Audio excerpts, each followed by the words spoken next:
Check-in, come on, let's go. It's the AM Nasty Big Hello. Hello! It's not static, AM radio. It's the Cool Ben Red Hot Nielsen Show. Let's go.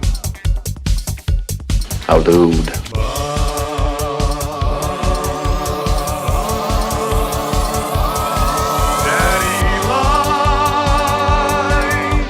I'm your huckleberry. Everybody's tuning in, even my wife. Oh, dude. And those Macromella intros are cutting like a knife. Hey, it's Mitch texting in, he's your dealer for life. Let's crack a 6 o'clock and log you with some sirloin bites.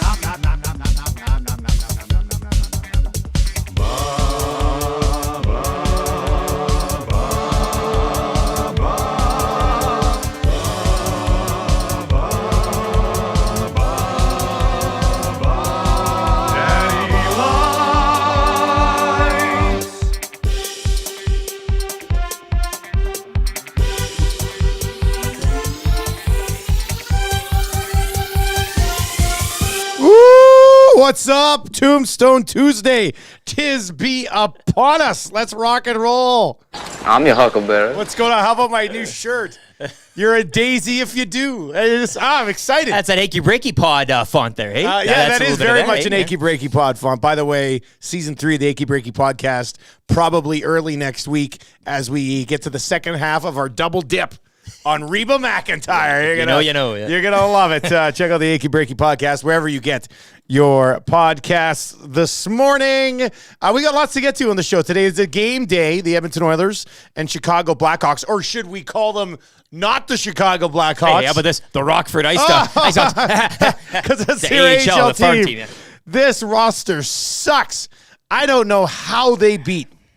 These guys are great hockey players, obviously. They're better hockey players than us, right? We get that. But from an NHL standard, the Oilers should destroy this roster tonight. Yeah, I mean, don't Flames, give me the trap game garbage. Flames aren't playing for anything, right? Like, they're kind of trying to lose right now. Well, I don't know what are they trying to do, right? Like that. Flames. But yeah, I mean, you show up, you depart the plane, and that's the key to an Oilers win. It should almost be enough. Yeah. Show up to the rink on time. On the IR right now for the opposition tonight. I'm going to go to the washroom. Yeah. Well, you could. You could take a bloody nap while I read this off. On the IR, Taylor Hall, Athanasiou, Seth Jones, Taylor Radish, Tyler Johnson, Anthony Beauvillier, Connor Bedard, Nick Foligno. I mean, you could make a case that, 8 of their top 10 players are on the IR right now? Not only do you have to win this game, they are at minus. It's the puck line is minus 2.5 tonight, and I've got a huge EST parlay set up for this game. This is one where it's Cash City, man. This is Cash City tonight. So we're gonna dive into. We'll dive into that one. Red disagrees though. The Chicago Trap Hawks, if you will. No, not the Trap Hawks. At this point, not even the Blackhawks. As the Oilers, with the way they've been rolling right now, they should win this game tonight in the typical 5-1, 6-2 fashion. Yeah, I mean, with the way they've been playing lately, I'm not sure if the Hawks' fourth line of Brent Seney, Reese Johnson, and Boris Kachuk are going to do anything. Not to mention their second line of Mackenzie Entwistle, Cole Gutman, and Lucas Reichel. Their top line right now is Jason Dickinson, Colin Blackwell, and Kurashev. And I think Blackwell had 2 against the Calgary Flames. So, I mean, this is one. And look, if they for some reason lose, you can come in tomorrow and be like, look, you guys, They're not losing. There's no tonight. way. They're There's winning not a this. chance. They're winning this hockey game. They're like a minus 450 on the money line or something like that. It's absolutely ridiculous. It's one of the most lopsided numbers that I've seen in the National Hockey League so far this season. Let me get you the update right now over at our partners at CoolBet. If you're not yet signed up for a CoolBet, be like HR Daddy and use the code LOCKSHOP when you sign up. And you can be like him, and you can just bet $1 a game if you want. Tonight's built for him, though, hey? To kind of get... Yeah, if HR Daddy, if you're watching this morning, I suggest putting the whole account on the Oilers to win, at least Let in her ride. regulation. Yeah, But put her on blue. Yeah, minus 431 on the money line tonight against the Chicago Blackhawks, or as the Georgia Satellite calls them, the Chicago Faux Hawks. Right? Well, look at this, though. Somebody's saying you just jinxed it. I didn't jinx them. Somebody said they said it's about the Sharks as well. Like, it's... I didn't say this about the Sharks. But that was a different time and a different team. Well, yeah, that was when they That was a sucked. different time. They're rolling right now. The Oilers are not going to lose to the Chicago Blackhawks tonight. And people have said for a long time, Dusty, you're a huge glass half full guy. You always are. Well, here I am again. But they're not losing to Chicago tonight. That was the BK times before Knobloch, right? That exactly. BK. I like that, actually. That's good. Patton, it says, guys, the Oilers are in trouble now with Nylander contract. Leon is just seeing dollar bills now. Leon is way better than Nylander. Look, man. Well, we don't need... Nothing against Nylander, but I don't think the Nylander contract impacts Leon Draisaitl. You think Leon Draisaitl's camp for a guy who's won a Hart Trophy, who's scored as many goals as he has scored, you think they're going to sit there and compare him to Nylander? Yeah. Sorry, nothing against the Nylander camp, but Draisaitl always has been up here. Nylander always has been right about here, and that's not changing even with what Nylander's doing this But the season. national media will make it... They'll try. Yeah. They'll bridge the gap. So I'm sorry. I mean, to me, it's a waste of time talking about how the Nylander contract impacts the Draisaitl contract, because breaking news, it doesn't in any way. Look at the Austin Matthews contract that was already done. That's the discussion that you can have about Leon Draisaitl. Willie Nylander? Having a great season, but come on. Good for him. Good for him. Oh, yeah, great Betting on for himself him. and getting the... Tremendous deal. Tremendous deal. But that's not impacting Leon Draisaitl contract negotiations in any way, shape, or form. Or at least it shouldn't. It shouldn't. Especially after Draisaitl gets 7 goals against the Chicago Blackhawks tonight. we got lots to get to. Hey, you see Alley Cat yesterday? Rolling out another round of 6 o'clock It can't lagers. stop. It's just a continuous conveyor belt. This of, is great. Yeah. The kegs are rolling off Kegs are the running out shelves. and being replenished and just... And they're just, I think this is the third tank. It might even be the fourth tank. It's the third or fourth tank. And, I mean, it's delicious stuff. Well, even people consuming it in different ways. One guy tweeting out his first 6 o'clock or lager post-rec league game and saying it just goes down a little sweet, right? mean- Like, you know, imagine on a hot... Imagine, I mean, the weather is outside is frightful, but when it's like 20 above or 30... Hitting the golf holy- course. Hitting the golf course with the 6 o'clocker lager. Kidding me? And that'll get you aroused right there. That's going to be absolutely delicious. But I can't imagine it after a beer league game too. So crisp. So cool. Like it just, I love the fact that like it's on tap at a few different places. It's on tap at Mr. Mike's up on 137th. It's on tap at Potts' Bar and Grill out in Fort Sask. They've already rolled through. They're on their third keg. They got 2 more bigger ones coming. Shamrock today. Curling Shamrock Curling Club. It's on tap there as well. There's a fourth place. Where's the fourth place? I'm forgetting. There's another place that has it on tap. Off the top of my head right now, I can't remember. But yeah, it's amazing. Absolutely an old amazing tap stuff. in the kitchen here, hey, for the boys downstairs Dude, in the spa. I hey? mean, we could probably one of those homemade you can kits. get a kegerator and put it in the Yeah, kitchen yeah. if we want. That's actually not a bad idea. We could. That's actually.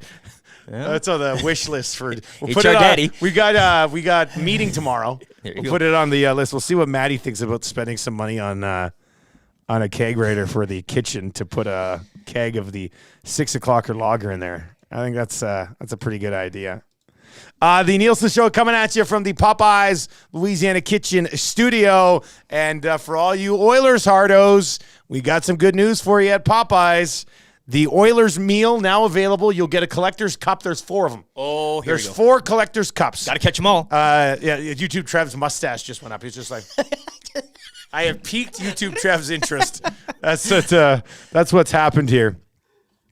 Okay, so you'll get for $16.99 in store classic chicken sandwich, mild or spicy, 6-piece nugs, regular Cajun fries, medium pop dipping sauces, and 1 Oilers Collector's Cup. Here are the release dates for the cups. And then Kayla from Popeyes is going to be dropping off some cups for us here. So we'll have them around. Hyman, of course, is available first. The guy's having a ridiculous season. Yeah. I mean, he's making bets with Stoff. Stoff's tweeting about his seasons. Like that's just promotionally smart right there. Could it get any better? Yeah. Could it get any better for Zach Hyman right now? I just can't. Hyman's number 18 Collector's Cup available from yesterday to January 19th. After that, from January 20th to February 1st, Darnell Nurse. From February 2nd to February 13th, Matthias Ekholm. Oh, a little Valentine's gift there. Well, no, the Valentine's gift is starting 14th, on February 14th. Ryan Nugent Hopkins. The Ryan Nugent Hopkins Cup will be available from February 14th to February 25th. So you got about 6 weeks to collect all 4 Collector's Cups. In addition to the Collector's Cups, obviously, you're going to get your hands on the delicious classic chicken sandwich. And it's a great deal. So from today. Starting yesterday. I didn't take anything out of the freezer for supper tonight. There you go, buddy. Here we go. Get your Zach Hyman.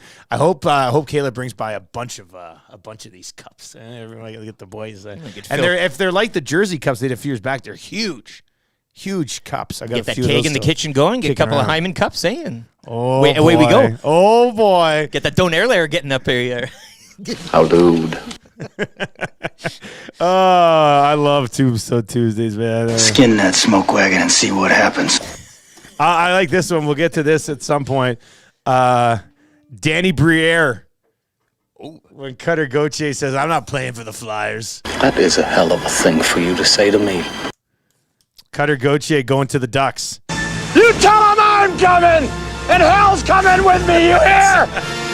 Hell's coming with me! By hell, he means Hayes. Because buddy Kevin Hayes is going to come with. Yeah, you don't want to piss off Philly, hey? Once you do anything against the city of Philadelphia or any of their sports franchises, it's like this. It's just this call to arms. The bell rings and everybody rushes to it. This dude is done. In Philly, he is public enemy number one. Santa Claus, move over. Forever. I'm pretty sure that'll be the case. I like the Tortorella. I don't know him through a hole in the wall. Yeah. Oh, yeah. Well, I've got a list when here. You're throwing out the hole in the wall. I've got a list here of like 5 different hilarious things from this Flyers drama yesterday. We'll go through that a little bit later on in the hour. I mean, in the end, though, it's a nice trade for both teams. When you're going over the socials and both fan bases, like, what the hell is going on? Yeah. It's kind of a neat thing. You don't see it too much in today's. I always try to judge trades on my initial reaction when I see them, like, right away. Yeah. So that one dropped. I had a late afternoon nap. I think I woke up from my nap and it had just broken. I looked at it and I was just like, oh, nice deal. And then you dive into it a little bit and you see fan bases on both sides being like, oh my God. And then so it's a pretty fair deal when there's freakouts on both sides. But then the Flyers drama added to this thing, and we'll get into that as we work our way through the show this morning. Because Cutter Gauthier has just made the one fan base you probably don't want to make enemy number one. He has accomplished that in a significant fashion. So a good thing for him is that the Ducks and the Flyers don't play very often. Orange for orange from one side of the country to the opposite of the other. And Bones is in it, says, a hole in the wall. How dude. Yeah. All right, let me lay out the show for you today. We'll dive into the NHL story a little bit last night as well. 2 new additions to the office yesterday. We'll have to discuss that. We got to get to the championship game in college football last night. We'll get to that here in the first hour of the show as well. I'll talk a little bit about Chris Jones and his handling of this MBT signing with Trey Ford. We'll get to that a little bit later on in the 7 o'clock hour. Says he's not coddling anybody. So he didn't tell Trey Ford about this, but I don't think it's coddling when you give the guy who's supposed to be your number one a heads up that he's not the number one anymore. Nice to see MBT, though, reaching out as well. Yeah. I mean, that seems like a good mentorship program. He what is understands. this, Clayburn Services? We're getting into that again here. Sponsor, yeah, that's good. Noodles is going to be by. Noodles has to fly tomorrow. So Craig Button is going to join us on Wednesday. Jamie McLennan is going to join us today. Noodles will get into the Oilers and Hawks. Connor Bedard being out. The Oilers are rolling. Is that Draisaitl line a thing moving forward? And we'll get into the bizarre Flyers situation. Your cool bet hotline of the day. I'm so fired up for this EST parlay tonight that I sent it to the boys yesterday. Like, I was just like, let's get this ready. Because the Oilers are rolling. I don't even know what the number's going to be on, but I got a bunch of players included in this. So we'll get to that around 7:20 today. Weekly confessions for Spectrum Rental. That'll be coming up. You got a good confession today? Yeah, a little embarrassing maybe. Well, no, not embarrassing. Shocking to some? It shouldn't be a confession. Does it have something to do with a movie or a show? No. And it's not something I've done. Like I'm not confessing to be a bad little boy here or anything like that. I just something innocent. All right. But you may look at me with a cocked eyebrow and say, "Huh, really?" Well, I can't do that. You can't people's No, eyebrow like The Rock. I can't do. You Ooh, just wow, get look mad? at you. I can't do it. I can't do the other side though. Only one side. Yeah. Oh yeah, you can do a good one, Trev. I can't do that. You just blink. I can do this where I like. Oh yeah. But I can't do the eyebrow thing. That's after a couple rum and cokes. That's your eyebrows start dancing. Well, then I start going. going like this, just pushing it up. That wouldn't be. That's not how you're supposed to get done.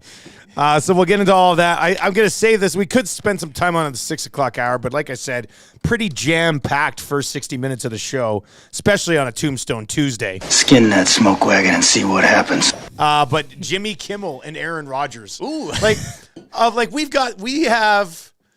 we have the what's it, Slap Wars or whatever it's called? What's that slapping contest we were talking about yesterday? Yeah, the slap fest. I wanted the Wars. pinch wars. You want pinch wars? I want snake bite wars. But like anybody can fight nowadays, right? Like you get celebrity boxing matches and stuff. Animals. Somebody needs to get Kimmel and Rogers in a ring. Like I would pay $19.99 to watch those two guys. The old punch celebrity each other in death the face. match. Remember when they had the claymation and they'd go at it? Yeah. This is real life. I want them real life. And to be honest with you, loser goes away. And I like Jimmy Kimmel, but I don't like Jimmy Kimmel as much as I did when he was like on the Man Show and stuff. I like raw, like Show, old Jimmy Kimmel. The Man Show. But yeah, so it's a little bit different now. But these two guys are going back and forth. Aaron Rodgers, I just remember how long did we ban Rodgers talk from on the show? Like that must have been a good he who shall not be named. 5-6 months we went on the old show without mentioning the name Aaron Rodgers. I don't know if we have to get there again, but we're going to get into their little spat, their little feud. And McAfee just kind of like pushing this out there, but just sort of. He's the puppet master, man. Really he knows what he's doing, yeah. Yeah, so we'll get into that. Kimmel went off for about 7 minutes on Aaron Rodgers last night. The best line I thought was Aaron Rodgers. There were 2 A's on Rodgers' report card. They were both in the name Aaron or something. That was a pretty good burn, man. I like that. What was Rodgers? Was it a tweet or he was No, quoted Rodgers saying, was on McAfee's show saying Jimmy Kimmel doesn't want the Epstein list to no, come but the up. New York thing. Oh, what do you mean the New York thing? Talking about like we can't have this garbage in New York. Well, no, anybody who doesn't take this seriously or anybody that His availability yesterday. I think he said something along the lines I'm paraphrasing, but anybody whose distraction to the winning or not about winning needs to be like, that's you, dude. Like all you are is a distraction to the organization. So we'll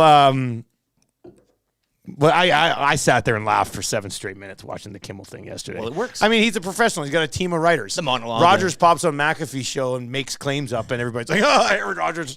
I'm so done with that guy. Like, he's 40. It's time to go, dude. Like, well, anyway, we'll get into that around 7:45 today. But I would hope that if they got into a ring, Kimmel just beats the snot out of him. I don't know what the tail of the tape is on these two guys, but I'd love to see Jimmy Kimmel just settle the beef in the public domain. Just pump him. What are you going to do? Stand there and bleed? MMA, like into the octagon. No, not a boxing, not a fight, but I want like a full like. I'd watch it. That's it. I'd watch it. I'd watch it. Kind of easy trivia for Mr. Mike's. We need a bounce back after Brandon yesterday completely blew it on a pretty easy group of questions, man. Not starting the year off right. No, who did the Oilers beat on Saturday? I can't remember, but Hyman had a hat trick. What? That wasn't the question. How is like I don't understand that. You don't know the answer. Move on. Next. You'll go back to that question near the end. That's how the game goes. I'll circle back around. You don't miss it forever. He was getting absolutely torched in the inbox and on the nasty chat, and Rightfully so. by us yesterday. But Trev, you texted him and said, "Hey man, like." Yeah, I'm like, don't sweat, man. These guys are just busting your balls. Like they love the support, and he's like, oh, no worries, man. Appreciate it, but yeah, it was kind of funny. Yeah, just seeing, and then like trying to find the text. They were just riddled in text. Like, who's that guy? He was in trouble early in that one. He was in trouble early, and he didn't really find a way out of the mud and the muck. So we'll discuss that as we work our way towards kind of easy trivia today. 3 questions too many for Park Mazda. Gager's going to pop by here around 8:30 today. We are going to chat with Gager about the possibility of becoming our Scalding Hot Takes judge. Scalding Hot Takes returns on Thursday, courtesy Claiborne Services. If you're looking for work, bricklayers, where are you at? They are hiring a bunch of bricklayers right now. ClaiborneServices.com is where you can look for more information on the safety and the wages, and get in touch with people about possibly working there. They're on a sports update now, but as we announced yesterday, Scalding Hot Takes is back, being presented by Claiborne, and we're pretty excited about that. It should be good. I'm just, the mitt's sitting right there. It's right staring there. at it. I do believe I'm the Just holder. wait. I'm not going to make too much of that, but the mitt's there. You won it's the ready to last go. one at the old place? Yeah. That's an honor. Like, that's a cool thing for you. It's neat to usher it in here. It's like the Olympic torch type of thing, right? You kind of pass It's exactly like it. Exactly. It's exactly like the Olympic torch. Joe says, I like whomever said it yesterday. The Scalding Hot Take should be voted in a YouTube chat poll. Yeah, but we can't do that because what about everybody? Like, as many, we know, like, in the morning we'll get up. Yesterday's show did like 4,000 views on YouTube, and, we'll hit like 400, 500 watching live. But there are still several more people listening to the online feed. So by making it just a YouTube vote, everybody who's listening on TuneIn or at EdmontonSportsTalk.com, they're getting completely hosed. So we can't do that. Whoa. Well, that's What the is universe this? speaking to you here. I think we need mail-in voting, mail-in ballots, I think, moving forward for Scalding Hot Takes. And for the Nielsen Show drafts, I do believe, or the EST drafts. This is the universe speaking to you. We need everybody needs to be represented. Yeah, I think that's Split probably the the case. city, split the country into districts. Everybody votes. They go to their ballot box. It's a month-long process. Well, so we have to wait. You can campaign with your takes. We do the Scalding Hot Takes. You have a month. We would you have can done campaign. like 3 more rounds of takes prior to determining the winner from the month prior. Anyway, I think Gager would be a great. And Trev's gonna. Trev's going to be our third taker, I our hot love it. taker. Can't wait. Yeah, that's gonna yeah. be fun. A little spice. Yeah, there's gonna be lots of spice. Oh. What happens if Gager says no, though? Well, let's not think about that are right we, now, Are we Trev. prepared? Are we prepared for that? When he's like, I like it, but strong arm in there, how about no? I don't want to. Man, that would sound. Yeah, Gage, you want to be? How about no? Yeah. What's going on here? Should be good. Anyway, we'll chat with Gager about that coming up at 8:30. I feel like he'll be in. We'll make it worth his while. I think he'll Right? be in. Give him a couple of those Hyman cups from Hey, Popeyes. Gager, eh? if you hop on board as Scalding Hot Takes judge, you're a daisy. If you do, just play the clips for me. Yeah, come on, How could Gager. he? Yeah. Lacombe Drew's in and says Gager represents all of us. Gager is an AM nasty. He has been for 15 bloody years. So he would be the perfect representation of the listeners. If you want to add on to his resume, I mean, he does run a very successful Formula One fantasy group, right? In which he's all on it. Like, he is on that thing more so than anybody participating in it. I would say he's good at it. I'm not sure I would describe it as very successful. for the purpose of just our because exercise. of the drama that, Tony Barr only has one team, but Cass has 2. So Cass wins the Constructors Championship, but Tony only had one team. Best so. fantasy commish out there. Pump the tires. Pump it up. Yeah, Pump it up. I mean, no, he's a beauty. He's a beauty lister. I mean, Gager's got to be the Scalding Hot Takes judge. So we'll get into that. He will slide by around 8:30 this morning. Orange and Blue breakfast for Mobile One and Blue Water Lubricants. Mobile One and the Edmonton Oilers. One oil, many champions. The lubiest in the business. Nothing more important, I think, in the winter than having good lubie oil in your vehicle at this time of year. So I think that's I think that's one that you got to be pretty excited about. Adam in Quebec City. Hey, do we have Quebec on the map? Did we mark? I don't know if we had Quebec marked off on the map. Put on the map. We'll have to mark it down here. We're starting to really pin Do the we do hell that out of this live? map. We'll do it post show. Hey, we can do it post show. Quebec City. Quebec City. Yeah. It's sad that when I'm looking forward to the most with the return of Scalding Hot Takes is the soccer talk that Eric's going to grace us with. Man, I got a You lot sneaky little bastard. I You got a lot of always stuff. sneak in soccer talk on that. It's my chance to kind of let it all out, right? Like it's my time to say stuff that nobody understands, but it gives me a bit of a release, shall we say? Iwanix listening, he'll get it. Yeah.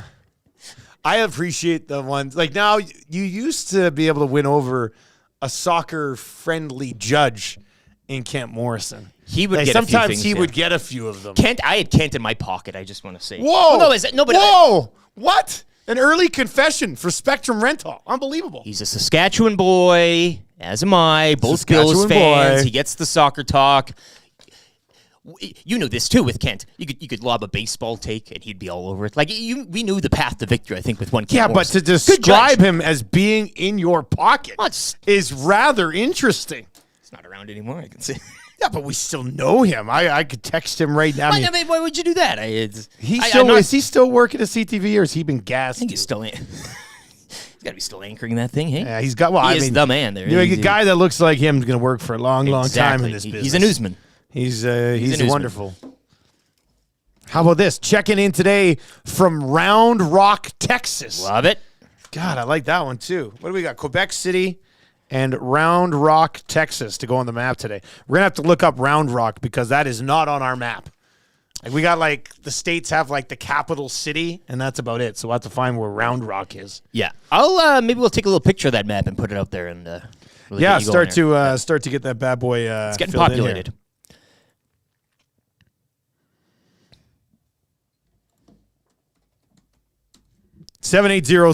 780-218-9999 in the Paris Jewelers inbox if you want to chime in there. Paris Jewelers, it's the only place for the entire AM Nasty Nation to hit up for Valentine's Day. We got to hammer Paris Jewelers for Valentine's Day. Let them know that Edmonton Sports Talk and the Sports Talkers are on board here. Get that ice, get that bling going. I want to be iced. Nothing says I love you like something shiny or sparkly. It's just but you also have to make sure like maybe some of your girlfriends or wives or husbands or whoever, they don't like the silver stuff. They like the gold stuff. You have to know. However, though, right? You have to as I've know. learned from experience, Paris Jewelers are very good in saying, yeah, you get it as a gift. If the significant other, whoever else, doesn't, you go back and then you say, hey, pick now out you something go, that yeah, you want. get something you. Yeah. And that's where I am at right now. Chapter 3 of this whole Christmas gift giving with my wife. My wife. Chapter 3, what do you mean? She's We'll be returned going what back. you got her? Yeah, chapter 1. Well, no, she's going to be because I got her Okay. two things of the same, two necklaces, right? One was this color. Okay, yeah. She's like, good. I said, yeah. Let's go get maybe some earrings or wow. or an anklet Bracelet, or a whatever. bracelet, Yeah, an yeah, anklet. but you know, like An anklet, an underrated Really- jewelry piece. right? Yeah. But because Paris Jewelers is the place with all the Star Wars stuff, like it's a little different. So go in there, take a look around. Never know. And again, Valentine's Day, that's the place to go. Popeyes and Paris Jewelers. The Cleeper is in and says, good morning, boys. Checking in from Nashville, Tennessee. It's the CFL winter meetings there, I think. Hey, is Yeah. He must be down. must be down there. For Is that Chris Jones? Does Chris Jones text into the show as the Cleeper? I like that wouldn't idea. be surprised if I you like told me that. idea. I wouldn't blink. Fort St. John's is on the YouTube chat right now. We can hit that one up. Porta Vallarta. Okay, great. Porta Vallarta. Sturgeon Falls, Ontario. This is good. And there was one more. Where's it? Look at this. Lil Perot, QC. Lil Perot. That's a cool one. I don't know if we'll be able to find that. Good thing we weren't doing this live. I'm not going to be able to read half these things a little bit later on, but checking in from the Hamptons, down the street from Dusty's house. Put it on Conception the Bay. map. Concepcion. Concepcion Bay. Concepcion. Well, I don't know.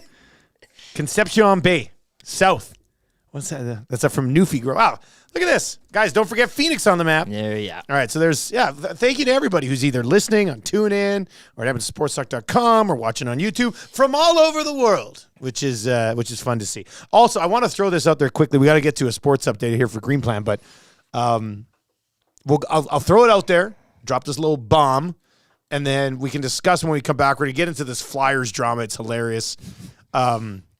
Somebody suggested maybe Gage does a Cutter Goalie on us too and doesn't Never. speak. Never. Not only is he not judging our Scalding hot takes, he's taking part in a new hot take segment somewhere else in town. Oh, it sucked the big one. Same colors. Anyway, where do we come out on gift certificate to Paris Jewelers for Valentine's Day? 780-218-9999 or in the nasty chat. What do you mean? No, but what would your wife think if you got her a gift certificate to a jewelry store for Valentine's Day, as opposed to taking the time and finding something in the store that you think she'd like? I just think there's the taking of the time, and yes, you're right. If you can find, you're speaking and saying, "I know you." But do you have the balls to drop a gift certificate on her for Valentine's Day? But this is like a shopping spree. Here you go, shop like. I That's don't know, freedom, man. baby. I don't think that flies. I don't think that flies. 780-218-9999. What does Cutter Gauthier think of this? We'll ask Kevin Hayes just after 6:30.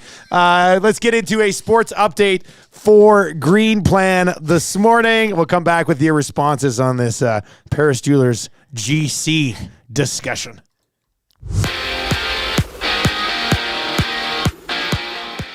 Hail to the victors valiant. Blake Corum ran for 134 yards, 2 fourth-quarter touchdowns. Number 1 Michigan Wolverines pulling away, capturing the national title, 34-13 over the number 2 Washington Huskies. Huskies quarterback Michael Penix Jr. passing for 255 yards, a touchdown, and 2 picks in the loss. On the ice, the Penguins take the Battle of Pennsylvania 4-1 over the Flyers.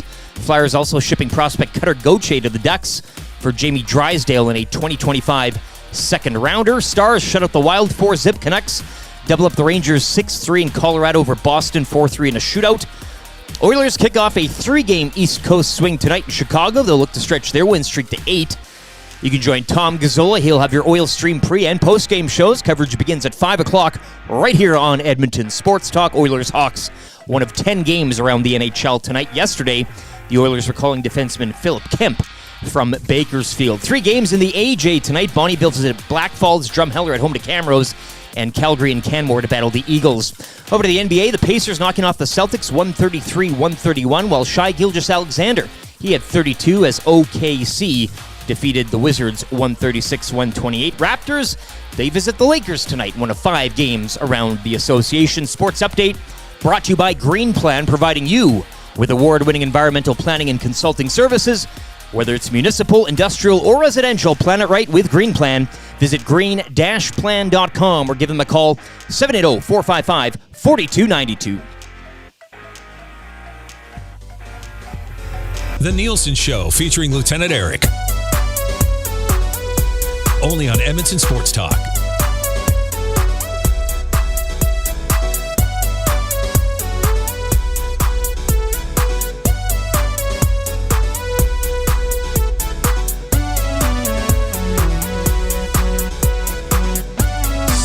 .33 with the AM Nasty. The deep freeze, as Josh Clausen says, is about to... it wasn't bad today. It was like 11 degrees when I was driving in today. It's minus 13 right now. Snow's about to... snow's about to start. We got a squall coming. 10C? What? Was it 10C? When does the snow stop? Tomorrow sometime? I'm seeing the snow coming in here at 7 a.m. I don't see it stopping anywhere. I don't mind that little snow day at home today. Well, after it's the 2 show, days like- stretching in, like it just keeps going. Yeah. I like that. I thought there'd be a little bit waking up this morning, but If there's, so did I. When I came out, I was just like, oh, it's not here yet. calm before the storm. So it's going to hit just as your commute begins. So I will tell you today, you're going to want to give yourself a little bit of extra time at work or heading into work today. The volume. And volume's going to be heavy. And Henday's going to be a little bit of a mess, especially Southwest Lag. Yeah. Keep to the traffic into downtown is going to be a little bit of a mess. That's what we know about that.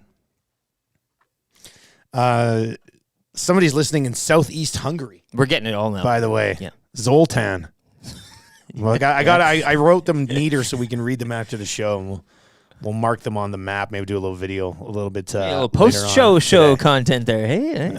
Yeah, that's a good one. I like that. member of the Nasty Club. You can find that post-show later today. More info on that. Go to edmontonsportstalk.com and click on Nasty Club. Jen, look, I want to get to the national championship game last night. We got to get to the Flyers drama. But there's some good reaction on where we come out on buying gift certificates to Paris Jewelers for Valentine's Day as opposed to going and picking something out. Jen is in. And look, nothing against the boys and the bros listening, but I do take a woman's opinion on this much more heavier than what the boys are saying, I guess.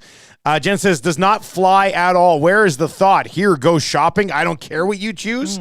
Put some thought into it, please, and pick something. But that delivery, I'd present with the GC and say, you know what? This is a date. I'll go with you. Oh. You know, and then you make it into an event, right? Yeah, let's go pick something together. You get to, you dress it up as a big event. Not just, here you go. X-Ray is in and says, my wife would definitely appreciate the acknowledgement that I have virtually zero idea of what jewelry is what. Yeah. A little honesty there, eh? She knows who you are. Humiliate yourself a bit in that. You're probably not going to buy her something that she likes anyway. Newfie Grow says, gift certificate would be a win for me, in my opinion. My past jewelry purchase fails would all be forgiven with a gift certificate. And that's the thing. It does take the epic fail out of it. Yeah. But it's still, I know if somebody came to me and was like, Dusty, if my wife came to me and said, here's an excellent gift certificate to Pro-Am or Wayne's, I'd be like, now I can go get what I want. Yeah. I really appreciate this, as opposed to her buying me a Detroit Lions stocking that I already have, yeah. You know, a set of cards that I've already completed. So and then it's the embarrassment of it going, this is I know, great, and then what's maybe wrong? I'm coming well, around I have on the this idea a little bit, or maybe it's just one of those things where you can buy a gift certificate for a guy, maybe, but it's better to put more thought into it on the other side. Don't care, but I think you dress it up in a good form. You put it in a big box. Somebody jumps out of it. Sure. Somebody from Paris Jewelers. Yeah. And if you talk to them nicely enough, somebody there will come and chime in, I think. What do you got? Hit something in the nasty chat or at 780-218-9999. We'll get to the Flyers drama. What was the most hilarious thing about all the Flyers drama after this Cutter Gauthier trade last night? Who's this guy think he is? Eric Lindros? I saw a lot of those takes last night. In fact, Eric Lindros was trending for a bit on Twitter last night. But let's go to this football game. I watched a good chunk of it. I missed a little bit early second quarter due to bedtime with the kids. But from what I did see, Penix just did not have it last night. Now, for the last quarter and a half, he kept grabbing to his ribs, and he clearly looked like he was in significant discomfort. I am taking nothing. Like Michigan was by far the better team. Michigan deserved to win that football game. I'm not taking anything away from the Wolverines here. But I do think that the Huskies left a lot of points on the field last night. Like there were some shots. There were a couple of calls that I thought went Michigan's way, or non-calls, I guess you could say, that went Michigan's way, that could have changed the game a little bit. I still don't know if that story. Not the story. I think the story is is like, to me, I don't know, Penix, there was a couple, not even on deep balls, there was a couple of other balls where I was just like, man, how did he not hit that guy? And then there was a couple of drops too, which didn't help. I don't know. To me, it just seemed like the lack of execution on plays that they'd been executing all year was not there for Washington. Is that incorrect? Their bread and butter wasn't, and it was a case of Wolverines punched him right in the snout to begin that game. I mean, they were running. I tweeted out, "Can't stop a nosebleed," or YouTube Trev thought I actually had a nosebleed, which wasn't the case. It was the Bart. Man, we got to talk about this quickly for a second. So Eric last night tweets out, "Can't stop a nosebleed," and this was like when it was 14-3. They were dominating the line of scrimmage. Yeah. I mean, they were running the ball right down the Huskies' throat.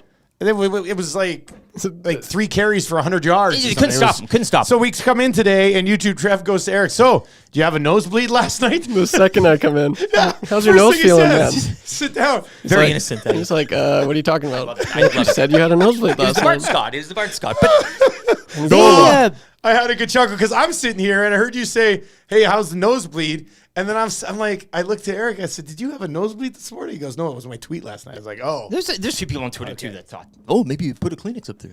yeah." But it wasn't that. They couldn't. It was Big Ten ball. Yeah, that's funny. It was Big Ten ball. Line of scrimmage. Quarterback didn't do too much. They had the run game going. I think we had Farr and Lolgio on yesterday. He said that secondary, and they didn't give Penix anything over the top. And that's where he likes. Well, Farhan told us that Washington was going to score 28 points, so I'm extremely disappointed. I had the +5. I thought too, and look, it was 2013. Washington never got their head above that. 2013 for a bit. They never got it, but they never got above water. They never tied it. They never had that lead. They were close, and I give them the credit. Like getting punched like that early on, that thing could have went sideways quick. But it didn't. And you mentioned a few plays. They could have connected. Who's to say? A few calls here or there. Penix was banged up. I think he had an ankle, 2 ribs. Ribs were bothering him. Not a good game. Not a good showcase game for him, obviously. Well, what does that do to his draft stock? Well, everybody's like, oh, XFL or NFL Europe or NFL Antarctica. Like, it's not drafted. Come on. But I made a bet last night with somebody online that he doesn't go in the top 15. Michigan, you could kind of almost Harbaugh, team of destiny type of deal. Yeah. And again, the defense, controlling line of scrimmage. I mean, it was running the ball right down their throat. But Washington, I mean, it was just what could have been too. And if Penix connects on a few of those, they were giving a lot underneath. He was going underneath. I thought maybe if they just did a bit more of that, the play calling at times is a little suspect. They'd get down to Michigan in the red zone and they'd do some weird quarterback draws and stuff. Yeah. I don't know. The bread and butter wasn't one there. play they ran him to the right where you're just like, what's going on so here? they maybe could have done something a little more, but full credit. Hail to the victors. That was Michigan. They haven't won a natty in a long time, and it was Harbaugh's going away. He avoided the Gatorade. I think they got him near the end on try number 2. He tried to run away there. Yeah. So, blue. I mean, John's there and his dad and all that stuff. So, well, it wasn't Washington's time. And nothing against former Rough Rider quarterback Steve Sarkisian and the Texas Longhorns. But beating the Longhorns to get to the natty, as opposed to beating Alabama in the Rose Bowl to get it, like that's a strength of schedule. They talk about that in college football so much. So that's kind of what it is. Michigan pulling away. I don't think the score 2013. They were close and just. I always view that game as watching the top end draft prospects from a fantasy perspective because I'm like, as you should. Yeah. But so to me, neither quarterback looked like a guy that I'd like to draft in the first round. Well, Michigan I looked at a mock. So I basically spent the second half of last night's game looking at mock drafts online to see where these guys are. And I did see McCarthy being drafted in the first round in multiple mock drafts last night. And I'm watching the game and I'm just like, man, I don't technically see it with either of these guys. Look up one Thomas Brady's numbers at Michigan. Yeah. Right. It's the same type of deal. This is how they win. Yeah. It's Big Ten ball, and he can do his meditation and all that, and it's cool and all. But 10 of 18 for 140 yards. It was the ground and pound Big Ten football, and congratulations to the Wolverines. If you watched the game last night, you want to chime in, 780-218-9999, or you can hit us up in the nasty chat as well. Hey, Eric, I can sell you an unused 5-year anniversary ring for cheap. DMs are open. I'm listening. That's a good text. Dirty Don in this morning says, morning, gentlemen. Just left Camrose heading to Whitecourt to deliver that mobile oil. Ooh, I like it. Long time no chat. My confession is this the best year for this. My confession is this is the best year for this guy. Oilers winning. As of now, I'm winning. Ex-wife's lawyer dropped her. So I might be able to actually take my kids to an Oilers game this year. So excited. I was still looking for a beer league team to play for. Man, there's a lot going on for Dirty Don right there, eh? The lawyer dropping her. Holy smokes. A lawyer dropping a client right before Valentine's Day. What's up with that? That's kind of strange, isn't it? Norman Combine, his wife wants GCs. Really? Met her. Outstanding woman. So I'll take that. Yeah, she's very nice. I'll Met take her that, a few times. Take that to the bank. All right, let's slide over to this Philadelphia Flyers discussion. Philadelphia Flyers, Anaheim Ducks, pulling the trigger on a deal that I think to many of us kind of came out of nowhere, but obviously the Flyers have been working on this on quite some time. It seemed like so I think this was prior to the draft or right after they drafted him. Cutter Gauthier told him, I'm meant to be a Philadelphia Flyer. He was talking about the orange. Yeah, you like the orange. Wow, what an orange jersey is. I'm not sure I deciphered yesterday if he said that like during the draft process when you're trying to do whatever you can to get drafted as high as you can when he sits down with him. It's like when Sonny Weaver talked to Bo Callahan and Bo was like, I'm all about winning. You know, it's obviously a lie. It was about himself the whole time. So did Cutter Gauthier take the Philadelphia Flyers for a little bit of a ride? And then, so things start to trickle out. The trade gets announced. Then you find out that Cutter Gauthier was not going to sign to play with the Philadelphia Flyers. Danny Briere said they kind of kept it under wraps for quite some time. It was interesting how the Flyers organization yesterday basically laid out that they're trading him at what they believe is an all-time high value coming off of the World Juniors, which is a pretty smart move by the Philadelphia Flyers. I mean, they said his value would probably never be as high as it was right now. So they pulled the trigger on it. They bring in a really good right shot D-man with offensive instincts. They get a second-round pick as well. All in all, I mean, the trade should work out for both teams. It really should. Go to the Pacific. We'll see you, once every blue moon, and you don't want to be here, leave. And we were talking earlier, it's just one of those hockey trades. You go on both fan bases and, WTF all across the board. So don't know him through a hole in the wall. Don't want him. Don't need him. I think it'd be, if it was any other organization or city, though, it had to be Philadelphia. And, and when you lie, when you've taken, as you say, take the Flyers for a little bit of a walk here. Well, one of the broadcasts last night, it sounded like they were putting a hit out on Cutter Gauthier. I was like, they're not going to find this dude in Anaheim. He's going to be in the bottom of the Pacific because you don't do this to the Philadelphia Flyers, man. Like, it was insane. Cinder block shooters. Here are the five sort of, or four things that I would describe as kind of weird in this situation. You tell me which one comes across as the strangest element of all the Flyers drama that happened last night. One, Cutter Gauthier giving the Flyers the cold shoulder at the World Juniors. Like, Danny Briere yesterday said that they didn't even get a chance to talk to him. They flew to the World Juniors and didn't even talk to the guy. Like, he refused to talk to the Philadelphia Flyers. Like, what did the Flyers do to this kid that he refused to talk to them at the World Juniors? Like, I just don't get this. He's there representing the Stars and Stripes. They're going for gold. He's This is your NHL team. This is World Juniors is one of the most important tournaments on the face of the earth. You can't grab a quick coffee with Danny Briere? Damned if he's going to be wasting his time talking, NHL hockey with the team that trapped. Man, that seems so weird to me when they basically were like, we couldn't even track him down to talk to him at the World Juniors. How did that go? Like, were they knocking on his door and he wouldn't, like, he's looking through the peephole? And he's like, Danny Briere's like, Cutter, housekeeping, trying to get them to open the door. I don't know. It's that part is strange to me.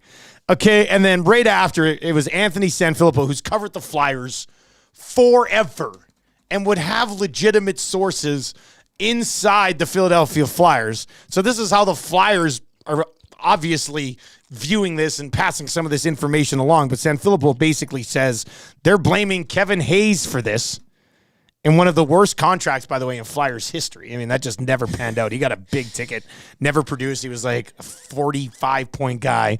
They're basically saying his fingerprints are all over this thing. And I mean, and that kind of makes sense. Cutter Gauthier has said the one guy that he kind of talked to around the organization was Hayes. He looks up to him. They golf together. He's a mentor. Well, Hayes has nothing good to say about the Philadelphia Flyers organization. I think if you just put two and two together, it kind of makes sense that Cutter Gauthier would be swayed a little bit by the opinion of a guy that he puts on a pedestal way up here. So I don't know if I would say, Hayes' fingerprints are all over it. But I also think it's ridiculous to think that Hayes and the way he can influence a young guy like Cutter Gauthier has nothing to do with it. There's probably something to do with it.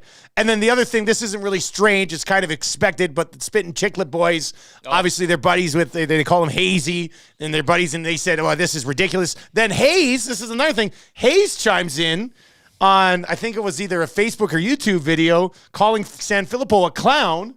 Oh, and I think there was a few... I think it was kind of... Yeah, well, I didn't want it. I mean, I think did I like it or I screen capped it? Let me just see here. Like, this is all just last night. Oh, yeah. This is all last night around a Cutter Gauthier trade. Let's see here. No, I got this clip. No, where is it? Oh, man, I thought I saved it. Oily Sync texting in right now, 780-218-9999. Sanfilippo on Twitter doubling down on the Kevin Hayes report, offering to go on Spit and Chicklets to discuss. Well, and Chris Therien, who was I know Spit and Chicklets former players. Chris Terrian's a former player too, all around the Philadelphia Flyers. He retweeted Sanfilippo's comments and saying there's a bunch of truth bombs being dropped tonight. So, who do you believe? Do you believe the guys who cover the Philadelphia Flyers, who are getting their information from the Flyers, and the Flyers certainly aren't happy with the situation? Could they be bending the truth a little bit? Of course they could. Or do you believe, the Hayes and the Spit and Chiclet guys who are all buddies, and of course they're going to defend their buddy, So I mean, this is all just ridiculous. It just comes across as ridiculous. Then on top of all of it, we haven't even mentioned yet, but John Tortorella was asked last night about Cutter Gauthier, and he says that he doesn't know Cutter Gauthier from a hole in the wall. I was waiting for that one. Yeah, like, How dude. so I don't know what's going on here, but there is way too much drama for a Cutter Gauthier, Jamie Drysdale trade. Like, it's insane. Scott Hartnell, former player. He had a good line, too. He basically said, this guy hasn't played in the NHL. He hasn't done anything to be able to pick his spot, basically. Yeah. Well, when you have a name like Cutter, though, right? Like, if it's John Smith, you probably don't have that cachet. Cutter Gauthier, you can... Yeah, maybe. You're fresh off of gold, right? You're feeling you're on cloud nine. Safe to say this, cuts like a knife.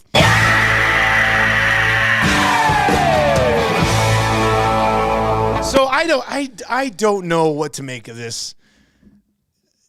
I saw some reports last night that Cutter Gauthier didn't come to a camp in the summer, and then players were offended. Some people were saying that, he wanted to play this year, and the Flyers were like, "We think you need more time," so maybe that caused a little bit of a riff. But I mean, I don't know. It's a little strange to me. Well, Danny T wants a Calling Gauthier episode. Yeah, probably not. I don't think we're going to go there with this one. Yeah, but. San Filippo, send me the link, Biz. That was his. I just Is that what he retweeted said? Yeah, he's right in there. I want a 4-way dance. San Filippo, Hayes, and then you throw in A-Rod and Kimmel. Have some sort of a tag team. My God, the world is not ready for it. The world is not. San Filippo's just sitting there like, what the hell is going on here? But I mean, it would be good. I'm sure. Bissonnette and Whitney will have the Hayes side of the story. It wouldn't be the worst thing in the world, and if the reporter is so confident that he can come on and have everybody clear it up, have everybody on.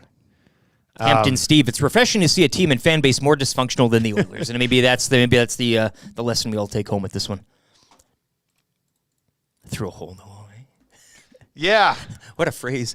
I wouldn't know him. Through a hole in the wall. Through a hole in the wall. All right. It is kind of weird for your head coach to say that about your organization's top you were prospect, waiting for the Tortorella comment, though, hey? Like, you just knew something juicy was going to come from him, eh? Georgia Satellite is in and says, I heard none of Cutter's teammates went to his birthday party. Classic Bo Callahan moment. So we'll see where this goes. We'll see where this goes. Obviously, Cutter Gauthier has a bunch of upside, gets added to a group with the Ducks. They have an excellent forward group. Bunch of upside, excellent forward group. Obviously, some communication issues. I do like the idea of Danny Briere trying so many different ways at the World Juniors to get the attention of he dressed as Jesse from Bar Down and hung out by the American dressing room. More. We need more of this. Other ways Danny Briere tried to get Cutter Gauthier's attention in 2024. 780-218-9999. 780-218-9999. Okay, so let's just quickly kind of tie this into an organizational communication situation with the Edmonton Elks and Trey Ford. Now, MBT, I think you chat with Dave Campbell, right? We're going to try to get Campbell had the tweets. We're trying to get McLoud Bethel Thompson on our show too, except he's not available until he's on the West Coast and he's not available until after our show ends. So I told Hernan maybe we can do a pre-tape with him after the show. He likes to listen, so he likes to listen to the show. Yeah, so the last thing MBT wants to do is miss Confessions for Spectrum Rental. So he won't be able. So we're going to try to pre-tape something with him and maybe get him on at some point this week. But I think he told Campbell that he reached out to Trey Ford, talked about coming in, but the other thing that popped up in CFL having their meetings down in Nashville, looked like Trevor Harris's deal got renegotiated too. Eh? Yeah, he was off the routes and back on in that the Bo Levi Mitchell type of thing restructured there. I think O'Day talks today. I think he speaks today. Yeah. So something to keep tabs on there for all of our CFL fans. But Chris Jones basically said he's not here to coddle these guys, and he didn't give Trey Ford a heads up at all that they're going after McLoud Bethel Thompson. And that surprises me a little bit. That's not coddling. That's just properly managing relationships within the organization, isn't in it? modern day, this is like old style. I'm a coach and I'm the GM, and what I say goes, and I make the decisions, and you play the ball, right? Like that's. But not, do you think Trey Ford learned about this on Twitter with everybody else? Like, did Trey Ford hop on Twitter, see Farhan's tweet, and go, "Oh, okay, we got," or did you got to give this guy a bit of a heads up, don't you? You'd think. I mean, if you want to continue to develop, like if Chris Jones, and this is why I don't think this is how Chris Jones views it. I think a lot of people try to view it that McLeod Bethel-Thompson comes in, signed a 1-year deal, mentors Trey Ford, and then Trey Ford takes over. I'm not sure that's how Chris Jones views this, because if Chris Jones viewed it that way, he would sit down with Trey Ford prior to pulling the trigger on this and say, hey, listen, man, we're bringing in MBT. This is what it means for you. This is how we view you in the future.